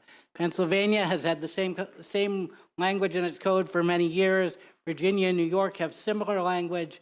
So, we think it's just about fairness and transparency in car supplies. I'd ask you to give a favorable report to the bill. Thank you. Good afternoon, Mr. Vice Chair, members of the committee. For the record, my name is Isadora Stern with Economic Action Maryland. The intent of this bill is to increase consumer choice and access to cars in their local market, and it's also to increase price competition, which can help create affordable prices for consumers. I think we all know that car prices are at record highs right now. Consumers are bearing the burden of that. That is an example of what happens when there are car shortages in a market on a very large scale. So on a smaller scale, when there is an unequal distribution of vehicles in what could be considered a less attractive market or low-income areas, the cost of those cars are likely to be higher for low-income consumers. There have been a number of articles that have come out recently around the high cost of car purchasing with tips for consumers, including suggesting that consumers expand their search to look in different communities for better prices on their cars. A lot of consumers can't do that. One, because they likely don't have a car. That's why they're looking for a car in the first place. And two, because it would require them to likely take off time from work that they can't afford to do. So we think that this is a common sense consumer protections bill that will help consumers afford a car, which is necessary to get to work in the first place. So thank you for your time, and we urge a favorable report. Delegate Adams. Thank you, Chair. So There's a couple of concerns I have with the bill, but first and foremost, for example, I'm a shopper. I love to shop for cars. There's a Cadillac that for some reason has a stick shift in it, which I think is cool as all get out. And don't help me because my wife's already said, no, I can't have it. But the fact is that some of these cars are just hard to find. They're either in high demand or difficult to manufacture. How do you parse out sort of the nature of the business as far as scarcity of a product that's in high demand versus a manufacturer who you're trying to address in this bill? How in practice do you actually pass legislation that separates out the two issues? One, scarcity of demand for a high demand product, and two, sort of this behavior that we need to adjust. I'm not sure I understand. That's a great question. Obviously, we need to be sensitive to the fact that there are some cars that are just limited in supply. We're not talking about that. That's always been the case. This law is already on the books in several states. It simply says that they have to share their process of how they do it, and the burden of proof is on them, just like it is in every other part of our statute. But the reality is we're not trying to say, give me all the Corvettes. I'm going to be the #1 Corvette dealer. Of course not. That doesn't make sense. But it should be fair and equitable. It should be reasonable and fair, as it says in the statute. But to see 200 at one dealer and 50 at another doesn't make sense when they're in lots of supply at one dealer, but not at another. We're not talking about the limited quantity of individual cars. I just don't know how you just parse out the difference, and when a company's violated this bill, should it pass, I'm assuming there's a remedy here, but it feels like it'd be a messy experience, is my observation. We'll take the risk. You'll take the, thank you. Well, I mean, No, that's okay. Just real quickly, same question, same guy. Is there a specific manufacturer that you're having a problem with? No, it's not. So every one of them is acting the same? Correct. Okay, thank you, Mr. Chair. Yep. Seeing no further questions for this panel, that concludes this panel, and now we'll go to the unfavorable. Josh Fisher, Bill Kress, Paul Tabruzzi.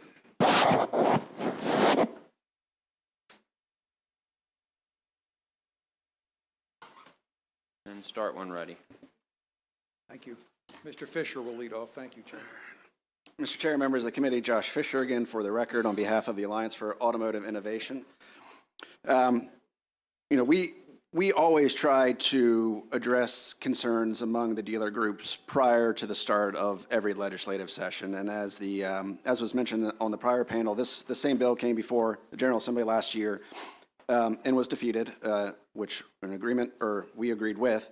But ever since then, the proponents of the bill, they haven't come to us and said, hey, let's try and figure this out. I'm local. We have local representation. We're here all the time, willing and able to discuss these issues with the dealers.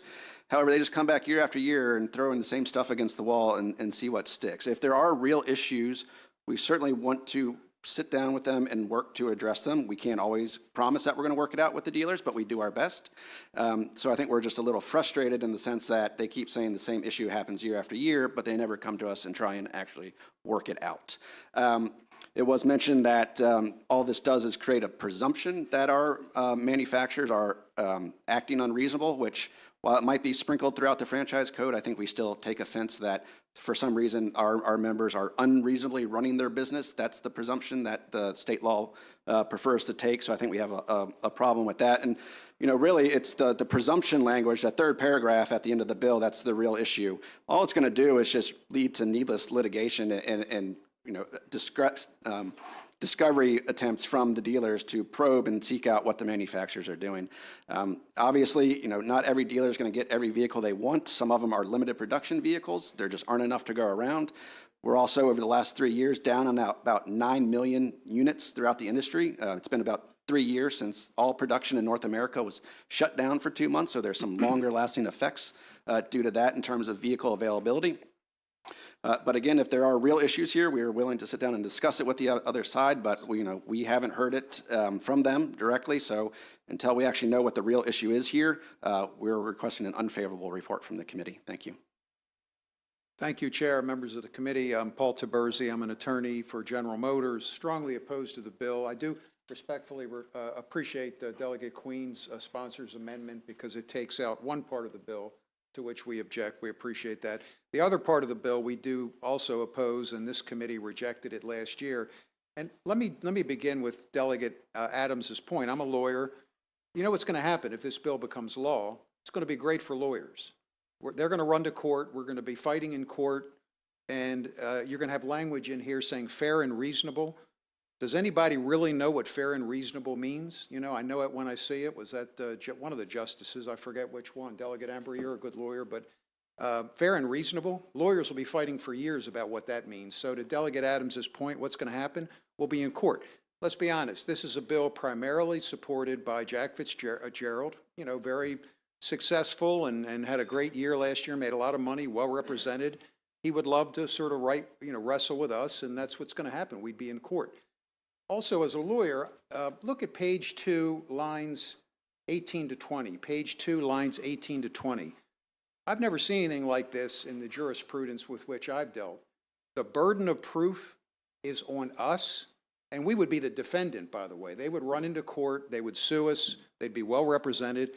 And page 2, lines 18 to 20, in any dispute over compliance with this law, the manufacturer shall have the burden of proof. Well, that's like saying a criminal defendant is guilty unless proven innocent, which is the exact opposite of American jurisprudence. It's crazy. So if you do anything with this bill, please delete page 2, lines 18 to 20. Makes no sense whatsoever. Respectfully oppose the bill. Happy to answer any questions. Thank you. Thank you, Mr. Chairman, members of the committee. Bill Kress here today on behalf of the Alliance for Automotive Innovation. I concur with my colleagues' comments. As I understand it, there are amendments, and I'd like to thank the sponsor for that. We haven't seen the actual language, but if the amendment strikes the language on page 2 dealing with incentives, that would be very, very important for us, because the way the bill is drafted now, it could eliminate all the incentives in Maryland that we offer. And I think that's the intent, but I've not seen the actual language. So we do appreciate the proponents and the sponsor working with us on that. And if we could see the language, that would be terrific. Finally, I will add this to the issue of allocation. You know, we kind of scratched our heads figuring, what are they getting at here? In a couple of years, Maryland, which passed the California Clean Cars Bill in 2008, in a couple of years, the state will be telling us how we're going to allocate our vehicles.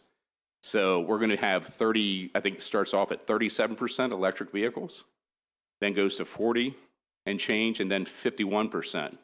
And by 2035, all the vehicles we deliver will be electric. So we're not entirely sure how that's going to play out with this new language, and it's going to be difficult. You're going to have dealers who want to sell more ICE vehicles, internal combustion engines. They're going to have too many electrics on their lot. We don't know how that's going to work out, quite frankly. I understand that the state will adopt the regulations. There'll be an announcement probably next week. So it's going to happen, and things are going to change in the marketplace. Thank you, Mr. Chairman. Thank you. Before we take questions, Mr. Fisher, did you reach out to any of the delegates over the past year?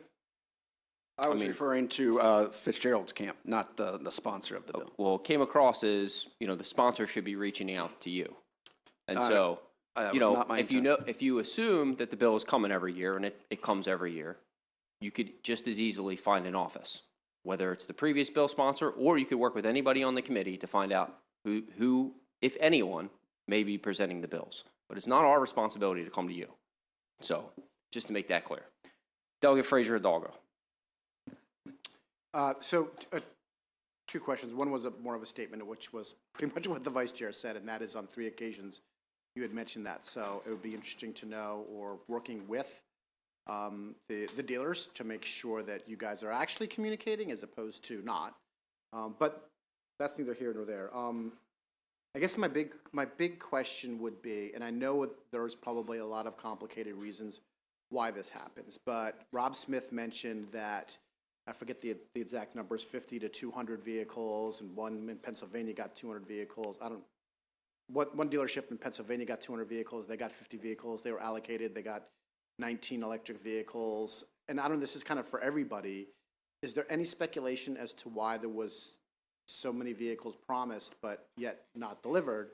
I know it's complicated, I know there's chip shortages, but if there's at least some speculation as to why there's such a great, because it seems to me the dealers, like, that's one of the things that they're hanging their hat on, which is, why is this variance so great? So is there any speculation as to why the variance is so great? Sure, I imagine there could be a few different reasons, right? Traditionally, the model in the industry is known as turn and earn, right? If a dealer sells a vehicle, then they get another one to replace it. That kind of is how it generally works. I don't know the specific examples, so all these will be just general comments, right? There could be instances where a dealer has a hot run. They've got for whatever reason, a particular vehicle is selling really well in that market. And so that dealer is going to probably get more of them. If they're selling them that quickly, just based on how that turn and earn process works, that could be another reason. Just different models sell in different markets as well, right? So a dealer on the Eastern Shore of Maryland might be getting different models from somebody who's up in Northwest Pennsylvania, right? Different climates, different needs, et cetera, et cetera. So there could be a variety of reasons. I just don't know specifically based on the information they provided. Yeah, I'm going to imagine that in certain geographies, certain vehicles might be more hot than in other geographies for a variety of those reasons. And could I add, and this is a great thing, I'm proud that GM is going to be all electric, as you know, Delegate. I mean, electric cars are hot. So that's the example, a couple years ago, you'd say, a Corvette is hot. Well, electric vehicles are hot. They're just hard to get a hold of. So you're doing a good thing, and That's what I'm trying to tell my colleague here. Why would he buy a non-electric? They're so slow. But Well, he doesn't listen he's to me. like me, wants another Cadillac like I do. Yeah. But, I try to tell him how slow they are, but he doesn't listen to me. anyway, there are some hot cars. so Delegate that's- Aaron's. Yes, sir. He owns a Ford. I don't know why you listen, but anyway. If I'm a dealer and I sell a car well over list, does the manufacturer make more?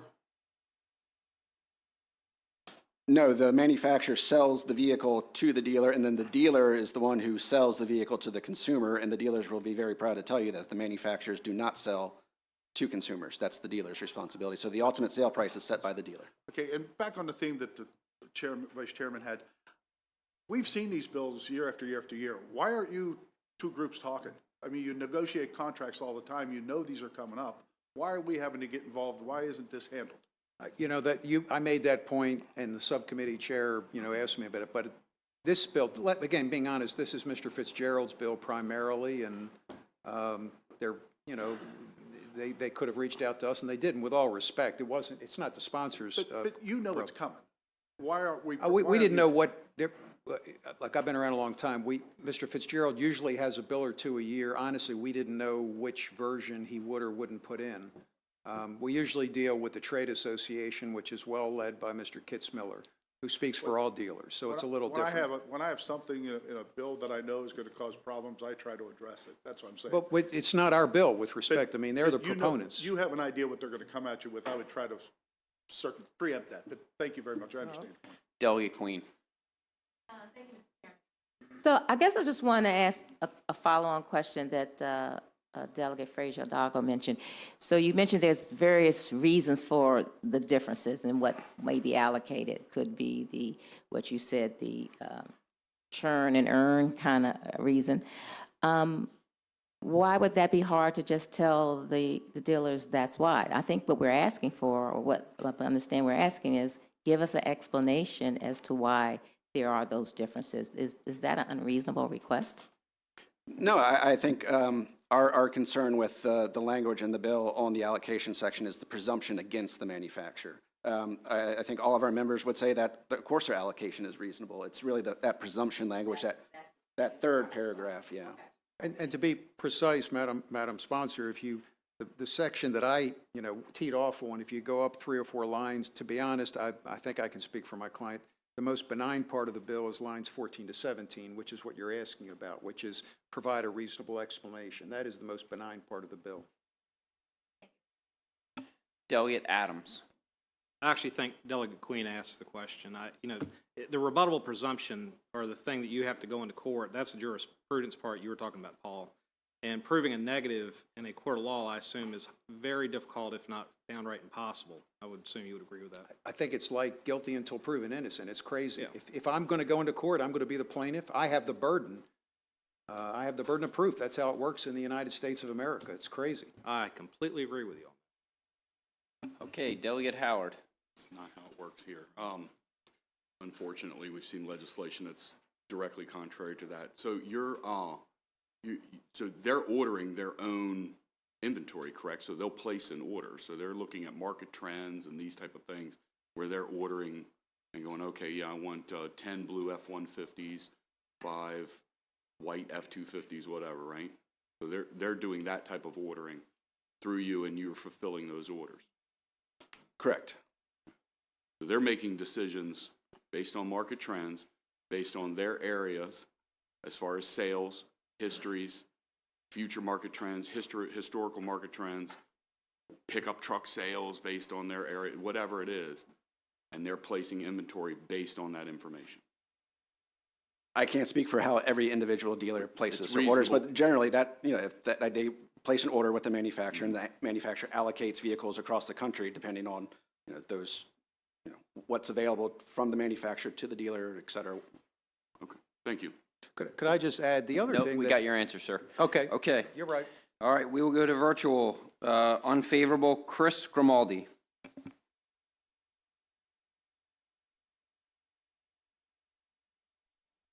Good afternoon, members of the committee. Again, this is Chris Grimaldi from General Motors. I think the churn and earn description of the allocation process is a little bit too simplistic. From General Motors' perspective, we allocate vehicles based on what the dealers order, based on the dealer size. So a large dealer like the Fitzgerald Auto Group would tend to get more, based on the dealer's sales rate, based on the dealer's existing inventory. Now, when you look at the worldwide shortage of vehicles that has been in place for the last few years, things are even more complicated. But the fact of the matter is that yes, our allocation systems are fair. And this is the first I'm hearing that the Fitzgerald Auto Group has an issue with Chevrolet. We're happy to reach out to find out what the problem is, because the way this relationship works is that typically neither side will be inclined to run to the legislature to enact a law.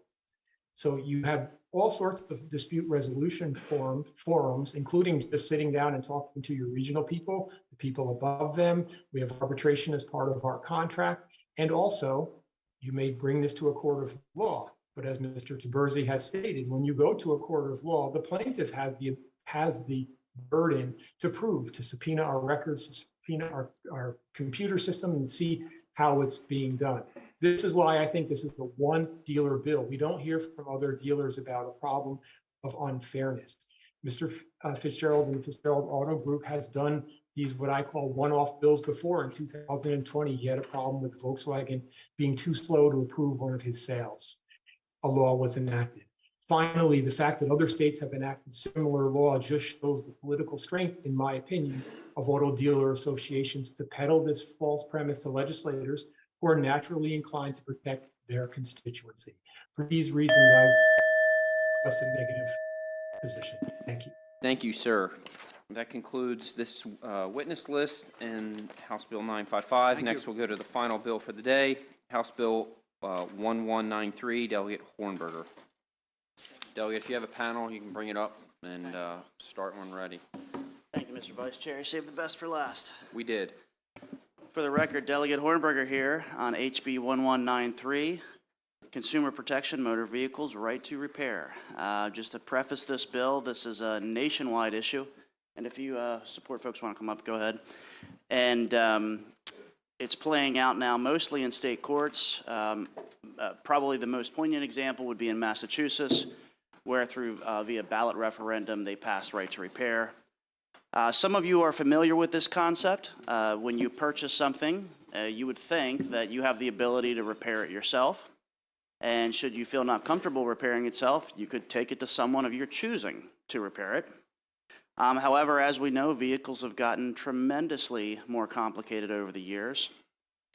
And we're now at a juncture where in some cases you don't have a choice. You have to take it to your dealership to get fixed.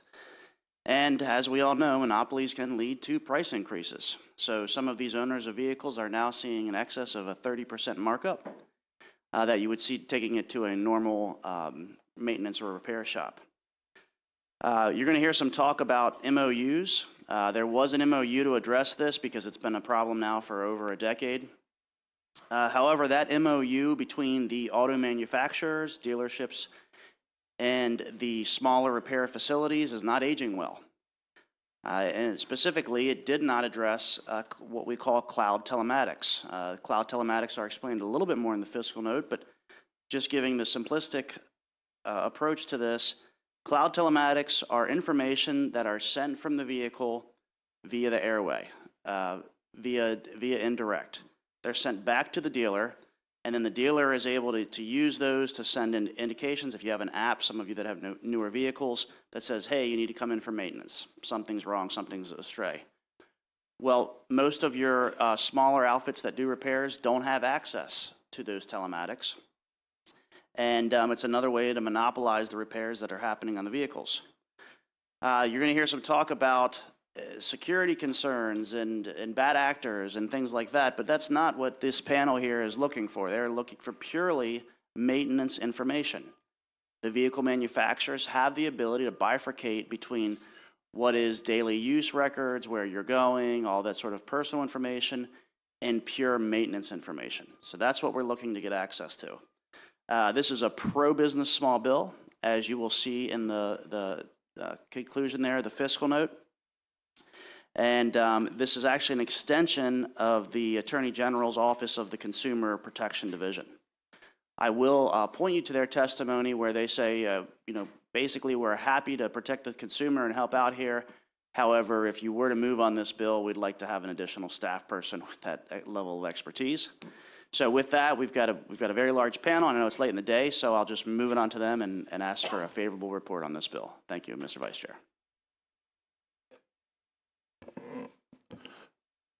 Good afternoon, Vice Chair and committee. My name is Todd Huff, former Baltimore County Councilman, but my primary job is I work in my family's business. I'm the operations manager, and I'm proud to say we've been around 4 generations, 80 years this year. And this bill is so important to small businesses like us, to where we work on cars day in and day out. I buy my guys the state-of-the-art equipment every year. The problem is the manufacturers will not release enough of the information to the third parties, like whether it be Alltel or Snap-on, for us to be able to get into some of the cars' data systems to be able to repair them. This bill, I'm heavily in support for it, primarily because of the fact at the end of the day, it's going to save your consumers money. If they're forced to have to go to the dealer and pay the exuberant labor rates that the dealers charge, it's not fair to them. We've been around, again, 80 years. We're just looking for a fair shot to be able to work on these cars, and the technology is getting stronger and stronger and stronger every year. So I ask this committee to please take a strong look at this and in favor of it. Thank you. Mr. Vice Chairman and members of the committee, my name is Roy Littlefield, and I'm here from the Tire Industry Association, which represents about 14,000 tire dealers who do auto repair across the nation, and we're based in Bowie, Maryland. And there are people here from CABA, the Maryland Tire Dealers, SSDA, the Service Station Dealers of America, the Maryland Service Station Dealers, and I've been exec of 3 of those associations out of the 4 since I started in the business in the 1970s. This legislation would preserve customer access to high quality and affordable vehicle repair by ensuring vehicle owners and their repairers of choice have access to necessary repair and maintenance tool and data as vehicles continue to become more advanced. This legislation would reduce the access barriers when working on electric and autonomous vehicles. In November 2020, you probably heard that Massachusetts had passed their legislation. It went on the ballot. In the last 3 weeks before the ballot was due, the amount of money that was spent against this bill was mind-boggling. And the sponsor of the bill talked about, these actors and how they had all this telematics things and women getting caught in parking garages and stuff. You ought to go on YouTube and see some of those. In May 2020, the Federal Trade Commission released a report highlighting the barriers auto manufacturers have instituted to block consumers' right to repair. The FTC supported expanding consumer repair options and found, quote, scant evidence for the repair restrictions imposed by original equipment manufacturers. In a subsequent policy statement, the FTC noted that these repair restrictions created hardships for families and businesses, and the Commission, quote, was concerned that this burden is borne by more heavily by underserved communities, including communities of color and lower income. So we support the legislation. Thank you. Go ahead, sir. I want to thank you all for your support to consumers on their rights to have their purchases maintained and repaired where they want. My name is Dwayne Myers, CEO, Dynamic Automotive, with 5 locations in Frederick County, Maryland, employing over 50 team members. There's legislation in over 20 states on right to repair initiatives. House Bill 1193 is a balanced bill that protects consumers' rights while also protecting independent garages like mine and the dealership network from unfair practices from manufacturers. Manufacturers are the gatekeepers of data and repair information. Without reasonable access to this information and the ability to purchase tooling, we will not be able to perform our duties. Independent garages and dealerships need to work together. Independent garages repair 75% of vehicles that are on the road today. We need each other to keep people moving forward. Without some form of control, manufacturers will be able to monetize access, and in the end, consumers that purchased vehicles will have to pay for data that their cars produced.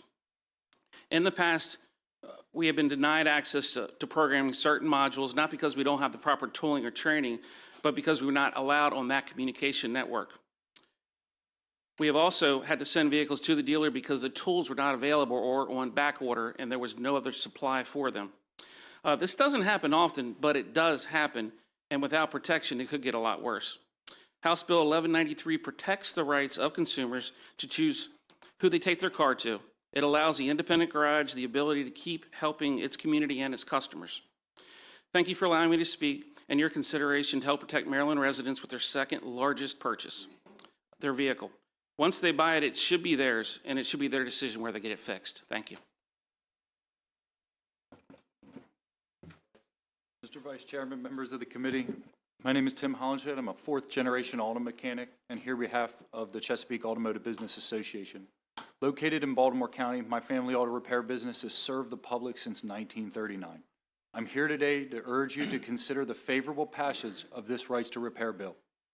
I want to highlight this matter in broad strokes. The bill presented today isn't fundamentally new legislation, but rather a modernization of the existing framework. For decades now, right to repair legislation has preserved and protected consumers' rights, specifically the right to choose a preferred service provider. By upholding this fundamental principle of consumer protection, the cost of vehicle maintenance and ownership for individuals, families, and businesses has remained reasonable and competitive. While my family's legacy in the automotive aftermarket, right to repair legislation has other far-reaching economic implications affecting all Marylanders. This legislation touches everything from farm and agricultural equipment concentrated on our rural communities and Eastern Shore to commercial construction and heavy equipment in Maryland's development corridors. Right to repair also impacts marine equipment, which enables maritime commerce within our Chesapeake Bay economic zone. Admittedly, this bill has some well-funded opposition. Don't be fooled. These are the same old wolves cloaked in new wool, using terminology that's intended to invoke intense reactions.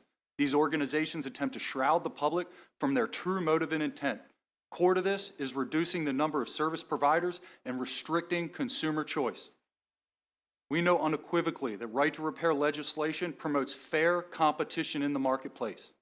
Marylanders across this great state need you to act now and uphold a favorable position on this right to repair bill. Thank you for your time.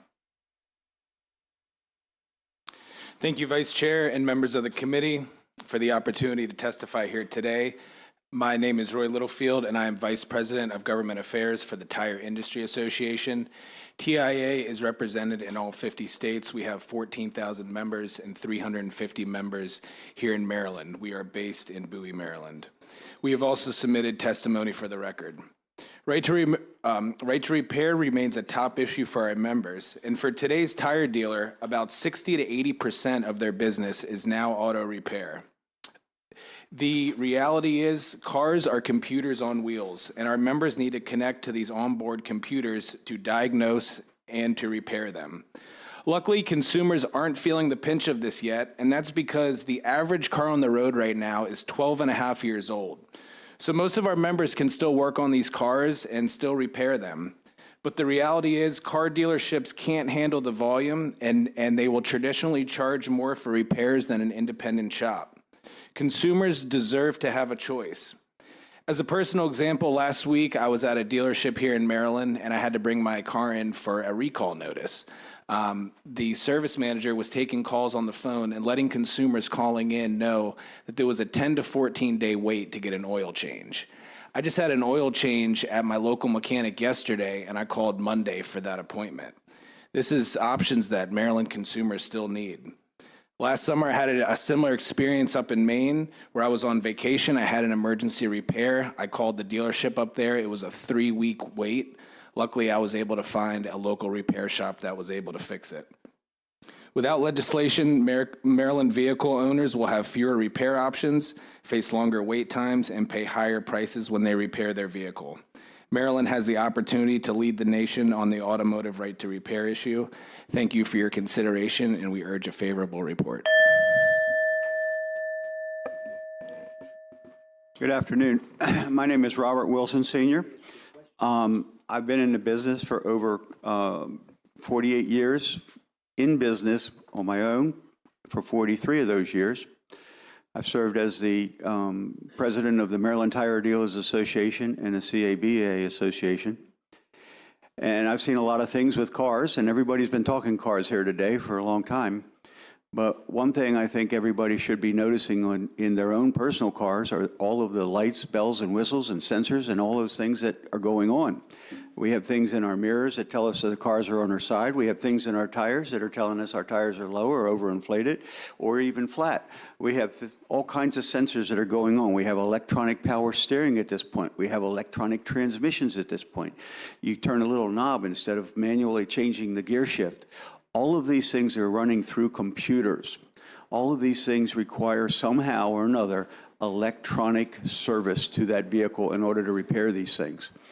This is not something that can be done without the information, and it is very difficult for the independent shops to get this information and to get this information for enough a variety of cars that are coming out. And in the last couple of years, we're now seeing all the different variants of electronic cars at this point. So this is something that the consumers are going to end up paying for, and this is something that the shops are going to end up paying for. So there's got to be a reasonable method for the shops to be able to work on these things at a fair cost to the shop for all of these different makes, because our shop takes any car that anybody brings to us and we try to make the repair for them. We're asking for your help on this, and hopefully you can see your way to do it. Thank you. Good afternoon. My name is Todd Moore, and I am the manager of advocacy and grassroots for the Auto Care Association. We are a national trade association comprised of more than 3,000 member companies and affiliates that manufacture, distribute, and sell motor vehicle parts, accessories, services, tools, equipment, materials, and supplies. The Auto Care Association is the voice of the auto care industry, a $400 billion plus industry comprised of more than 4.5 million American professionals. In Maryland, our industry includes 42,117 jobs, generates $6.7 billion in economic activity, and provides $2.7 billion in wages. At least 20 states have filed some form of right to repair legislation, bills which seek to give consumers and businesses the right to diagnostic and repair information about their products, and thereby protect the long-standing principle that if you own something, you should have the right to maintain and repair it yourself. Advances in automotive technology since 2013 are now raising new challenges for access to in-vehicle data that did not exist previously. Car companies are now building proprietary firewalls around their onboard diagnostic systems such that independent shops and the tools that they use must request authorization from the manufacturers before accessing critical repair data, thus increasing manufacturers' control over the access to data. The multi-year automotive development cycle means that legislators must act now to save the competitive aftermarket for the future. Without a vibrant aftermarket, there will be a lack of choice for vehicle owners and a lack of competition for better services, which results in higher repair costs and reduced choices for vehicle maintenance and repair. A 2022 study found that on average, the same repairs performed by franchised automotive dealers were 36.2% more expensive than those done by independent shops. As Americans face inflation, ways we can assure competition and lower prices should be pursued. In addition, when consumers do not have to travel further out to dealers, but instead can visit local repair shops, we support. Delegate Hornberger, anybody else for the panel? Anybody in the hall? It's a horn of plenty over here, I know. I know, this is larger than a Delegate Charcudian panel. That's impressive. Well, you know, my motto is go big or go home. Yeah, that's it. But love to take some questions, Mr. Vice Chair. Yep, real quick for the gentleman in the middle, and really anybody on the panel can help out, but I assume you're making the repairs now. So is there currently an issue getting the information to make the repairs? Is that the crux of it? Yeah, I mean, you alluded to it, so Yes. I'm just trying to figure out what the actual root of the problem is. Yes, there are certain systems on the car that we cannot get into and to make the repairs. There's even to do brakes on your car now, you have to access the computer. So what do you do? I mean, when somebody brings that in, do you try to repair the brakes or do you send it back to the dealership? We try to repair everything we can, and fortunately, sometimes we've been able to get help from other facilities. Sometimes the mechanics in the trade with that dealership help us out. Is it, I see your hand, sir. Is it the telematics that you're looking for?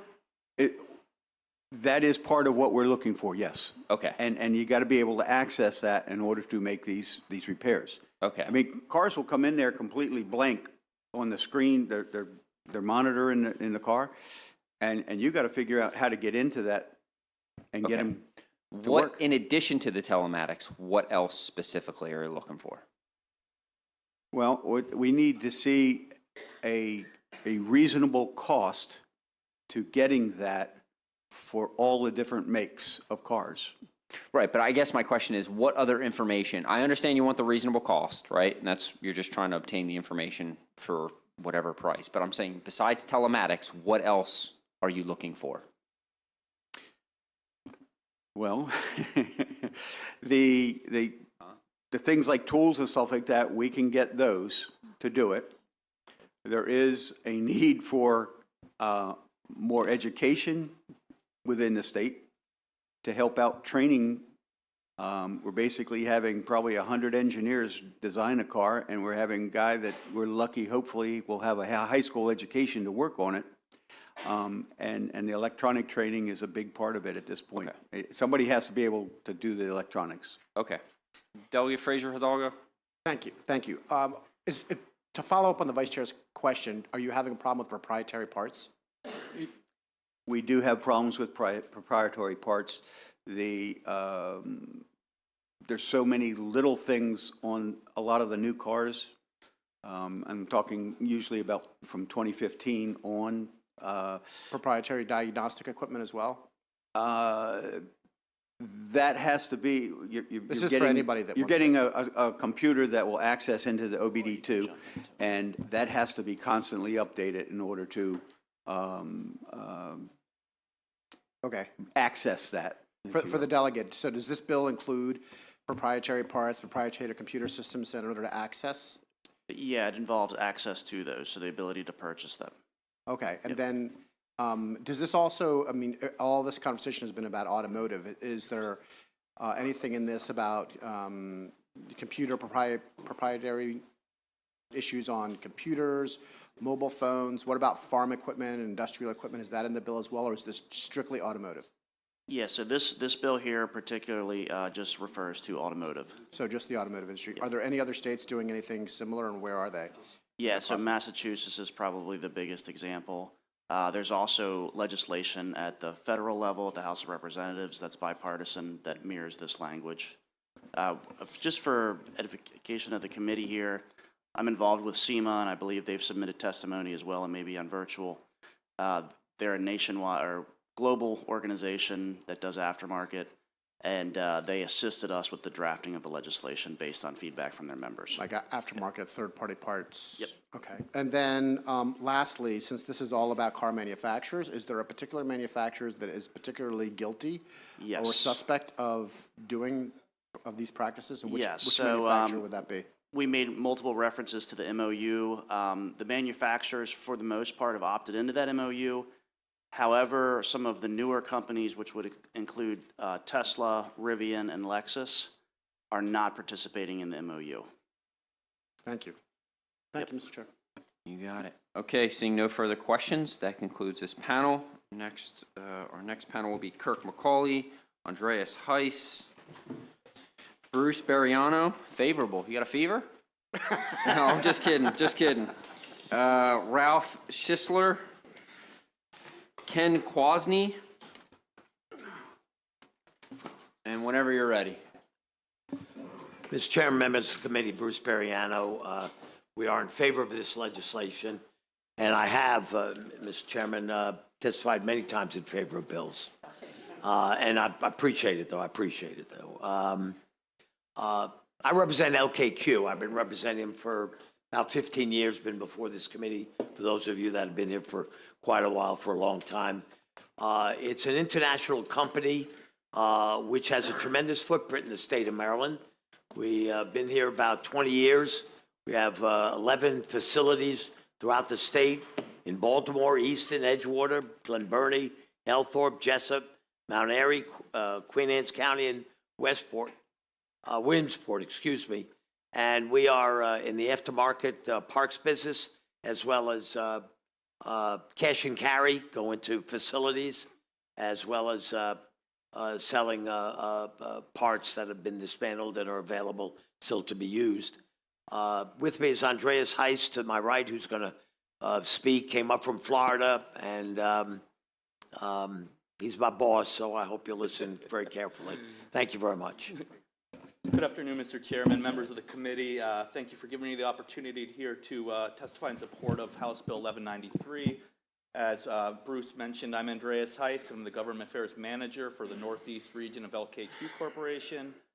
LKQ is a leading provider of alternative and specialty parts to repair and accessorize their vehicles. We offer consumers the broad range of replacement system parts, components, services to repair, to calibrate, accessorize automobiles and recreational vehicles. I respectfully ask you to all support and protect the Maryland consumer's right to choose. House Bill 1193 allows the consumer to decide where, when, and to whom how their vehicle gets repaired. As some others have mentioned, technology has become increasingly advanced, and manufacturers have found ways to restrict the access to a vehicle's necessary repair maintenance. And that's all we're talking about here. Isn't the data for anything else? We're only talking about the information that is important and necessary to repair a vehicle. Specifically, House Bill 1193 addresses these emerging barriers and supports consumer choice by leveling the playing field to give independent repair shops an equal opportunity to compete in the automotive aftermarket. At least 37% of the vehicles in the U.S. have at least one repair affected by limited data access. When access is necessary to data is restricted, independent repair shops cannot complete proper repairs and maintenance when necessary. In addition, 1193 can also help lower repair costs for Maryland drivers. On average, consumers spend 36% more on repair at dealerships than at the independent repair shop. Higher repair costs will further hurt Maryland families already struggling against inflation, high fuel prices, supply chain issues, and back orders. Mr. Chairman, members of the committee, I hope you will recognize the problems that this creates, and I ask you to report favorably on the issue, or in the alternative, order a comprehensive study on the subject. Thank you so much for your time. Chairman and members of the committee, my name is Kirk McCauley, and I represent service stations, convenience stores, and repair facilities in Maryland. This bill would not only help thousands of Maryland repair shops, but it's really a consumer bill.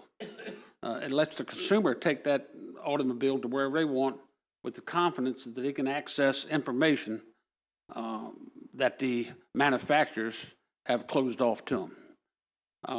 The telematics does send wireless information back to the dealership or the manufacturer, wherever it's programmed to. but the customer is paid for that car. He has a right to the information that's coming out of there. Especially with the electrification of the automobiles, it's getting more technical. Every car has 100 modules in it now.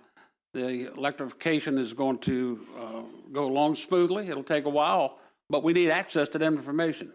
We can't work on something we don't know about. So with that, you all have my written information. It covers a little bit more, but I think that is the basis of it. Consumer bill that lets us repair cars. That's all. Thank you. Thank you.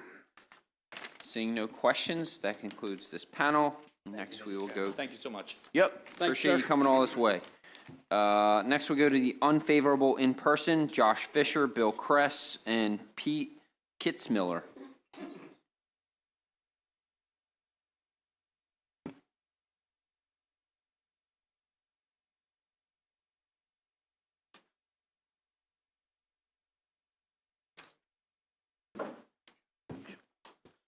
All right, Mr. Chair, members of the committee, for the last time today, Josh Fisher on behalf of the Alliance for Automotive Innovation.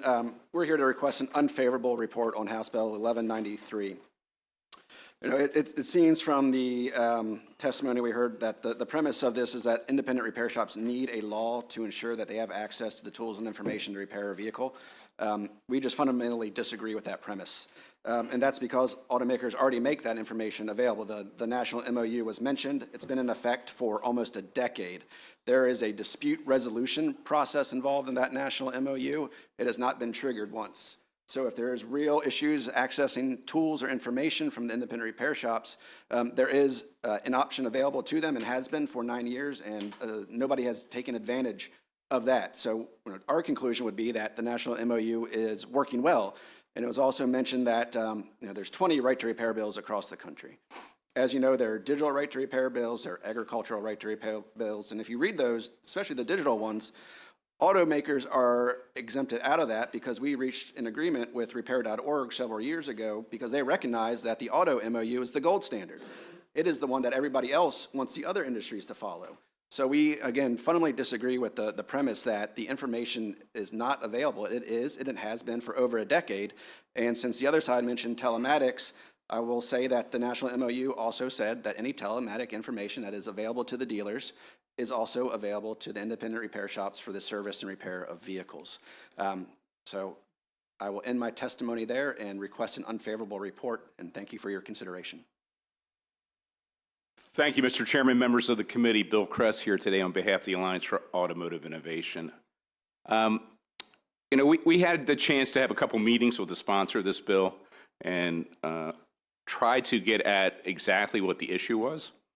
And I'm not sure we really got there. There is a website, OEM One Stop. You can Google it and go right to it now and get the repair information. That's part of the national agreement back in, 2014-ish. The industry has put a lot of money into this website. There's a 1-800 number. There's a dispute resolution number. There are ways to get the information. So we're at a little bit of a loss exactly what they're seeking and what problems they're trying to address. But there is a way to address issues through the website if you cannot get the information you need. It's an ongoing process with the repair organizations, this national MOU. So we think it addresses the issue, and we would respect an unfavorable report, respectfully request an unfavorable report. Thank you. Is telematics, you're telling me, is included in the MOU? Because Massachusetts looks like they had the referendum on that specific issue. Yeah, and they are different issues, but under the national MOU, yes, telematic information, if it's available to the dealer, will also need to be provided to the independent repair shop. That Massachusetts ballot measure is about third-party unfettered access to your vehicle. So is it only certain telematics information? Telematic needed to service and repair the vehicle. Okay. Okay. Delegate Fraser Hidalgo. Thank you, Mr. Chair. Josh, is your organization is a membership organization, is that correct? Correct. Is Tesla a member of your? No, and thank you for the opportunity. Is Rivian? No. And what about Lexus? Lexus is, but Lexus is part of Toyota, and Part of Toyota, I think he was referring to Lucid, and Lucid is not, I could be wrong. Well, he said Lexus. As far as I know, I mean, Lexus is part of Toyota, and Toyota is Okay. signatory to that. Thank you. Okay. That concludes this panel. Next, we'll go to the virtual witnesses. I have Christian Robinson. Go ahead and start when ready, sir. Absolutely. Thank you very much, and good afternoon to the committee. My name is Christian Robinson. I'm the Senior Director of State Government Affairs for the Specialty Equipment Market Association, or SEMA. I'm here to express support for House Bill 1193, which would protect Marylanders' rights to decide with what parts and where their vehicles are repaired and maintained. SEMA represents the $51 billion specialty automotive aftermarket industry. We're a trade association made up of approximately 7,000 member companies that are mostly small businesses nationwide, including 79 in Maryland that manufacture, market, sell specialty automotive aftermarket products, including restoration, appearance, performance, comfort, convenience, and technology products for all sorts of motor vehicles. Echoing what others on the panel in favor of this legislation have said, new barriers to independent automotive repair have emerged as vehicle technology has continued to evolve.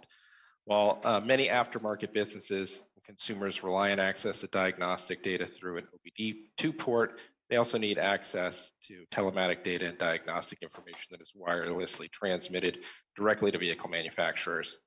HB 1193 will ensure that vehicle owners and repair businesses have access to this information, which is critically important to maintain a competitive repair marketplace. I'll keep things brief and close by saying that we thank Delegate Hornberger for his leadership on this issue, and we respectfully request a favorable report from the committee. Thank you. Emil Nussbaum. Chairman and members of the committee, my name is Emil Nussbaum. I'm a Montgomery County resident, and I'm also the Vice President of Government and Regulatory Affairs for the Automotive Recyclers Association. Thank you for the opportunity to testify in favor of House Bill 1193, which is a bill that would guarantee Maryland vehicle owners a right to repair their vehicles with the repair parts of their choice at the repair shops of their choosing. For 80 years, the Automotive Recyclers Association has represented the professional automotive recycling industry. We have 1,000 member businesses nationwide, 16 businesses located in Maryland that employ over 184 individuals.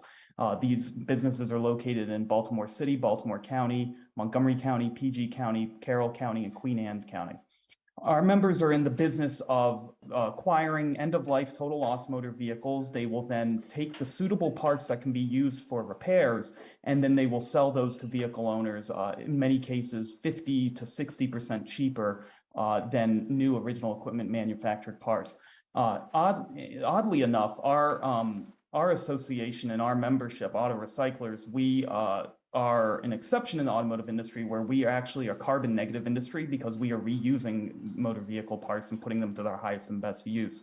So our industry is in support of the bill because our members are dependent on repair and maintenance data and the independent repair shops having access to that data to enact motor vehicle repairs that are cheaper and more cost effective than going to an OEM dealer. So the auto recycling industry and its viability is actually at risk unless motor vehicle owners have repair and maintenance data, and they can give those to independent repair shops and can use parts of their choosing, as well as the independent repair shops of their choice. One question that I heard with regards to Massachusetts, I just wanted to point out that Maine just certified 70,000 signatures to put a very similar provision on the ballot this November, similar to the language in this bill as well as in Massachusetts. Thank you. Thank you. Seeing no further witnesses and no questions, that concludes the bill hearings for today. If you're on public utilities, I'll see you at 9 a.m. tomorrow. Thank you all.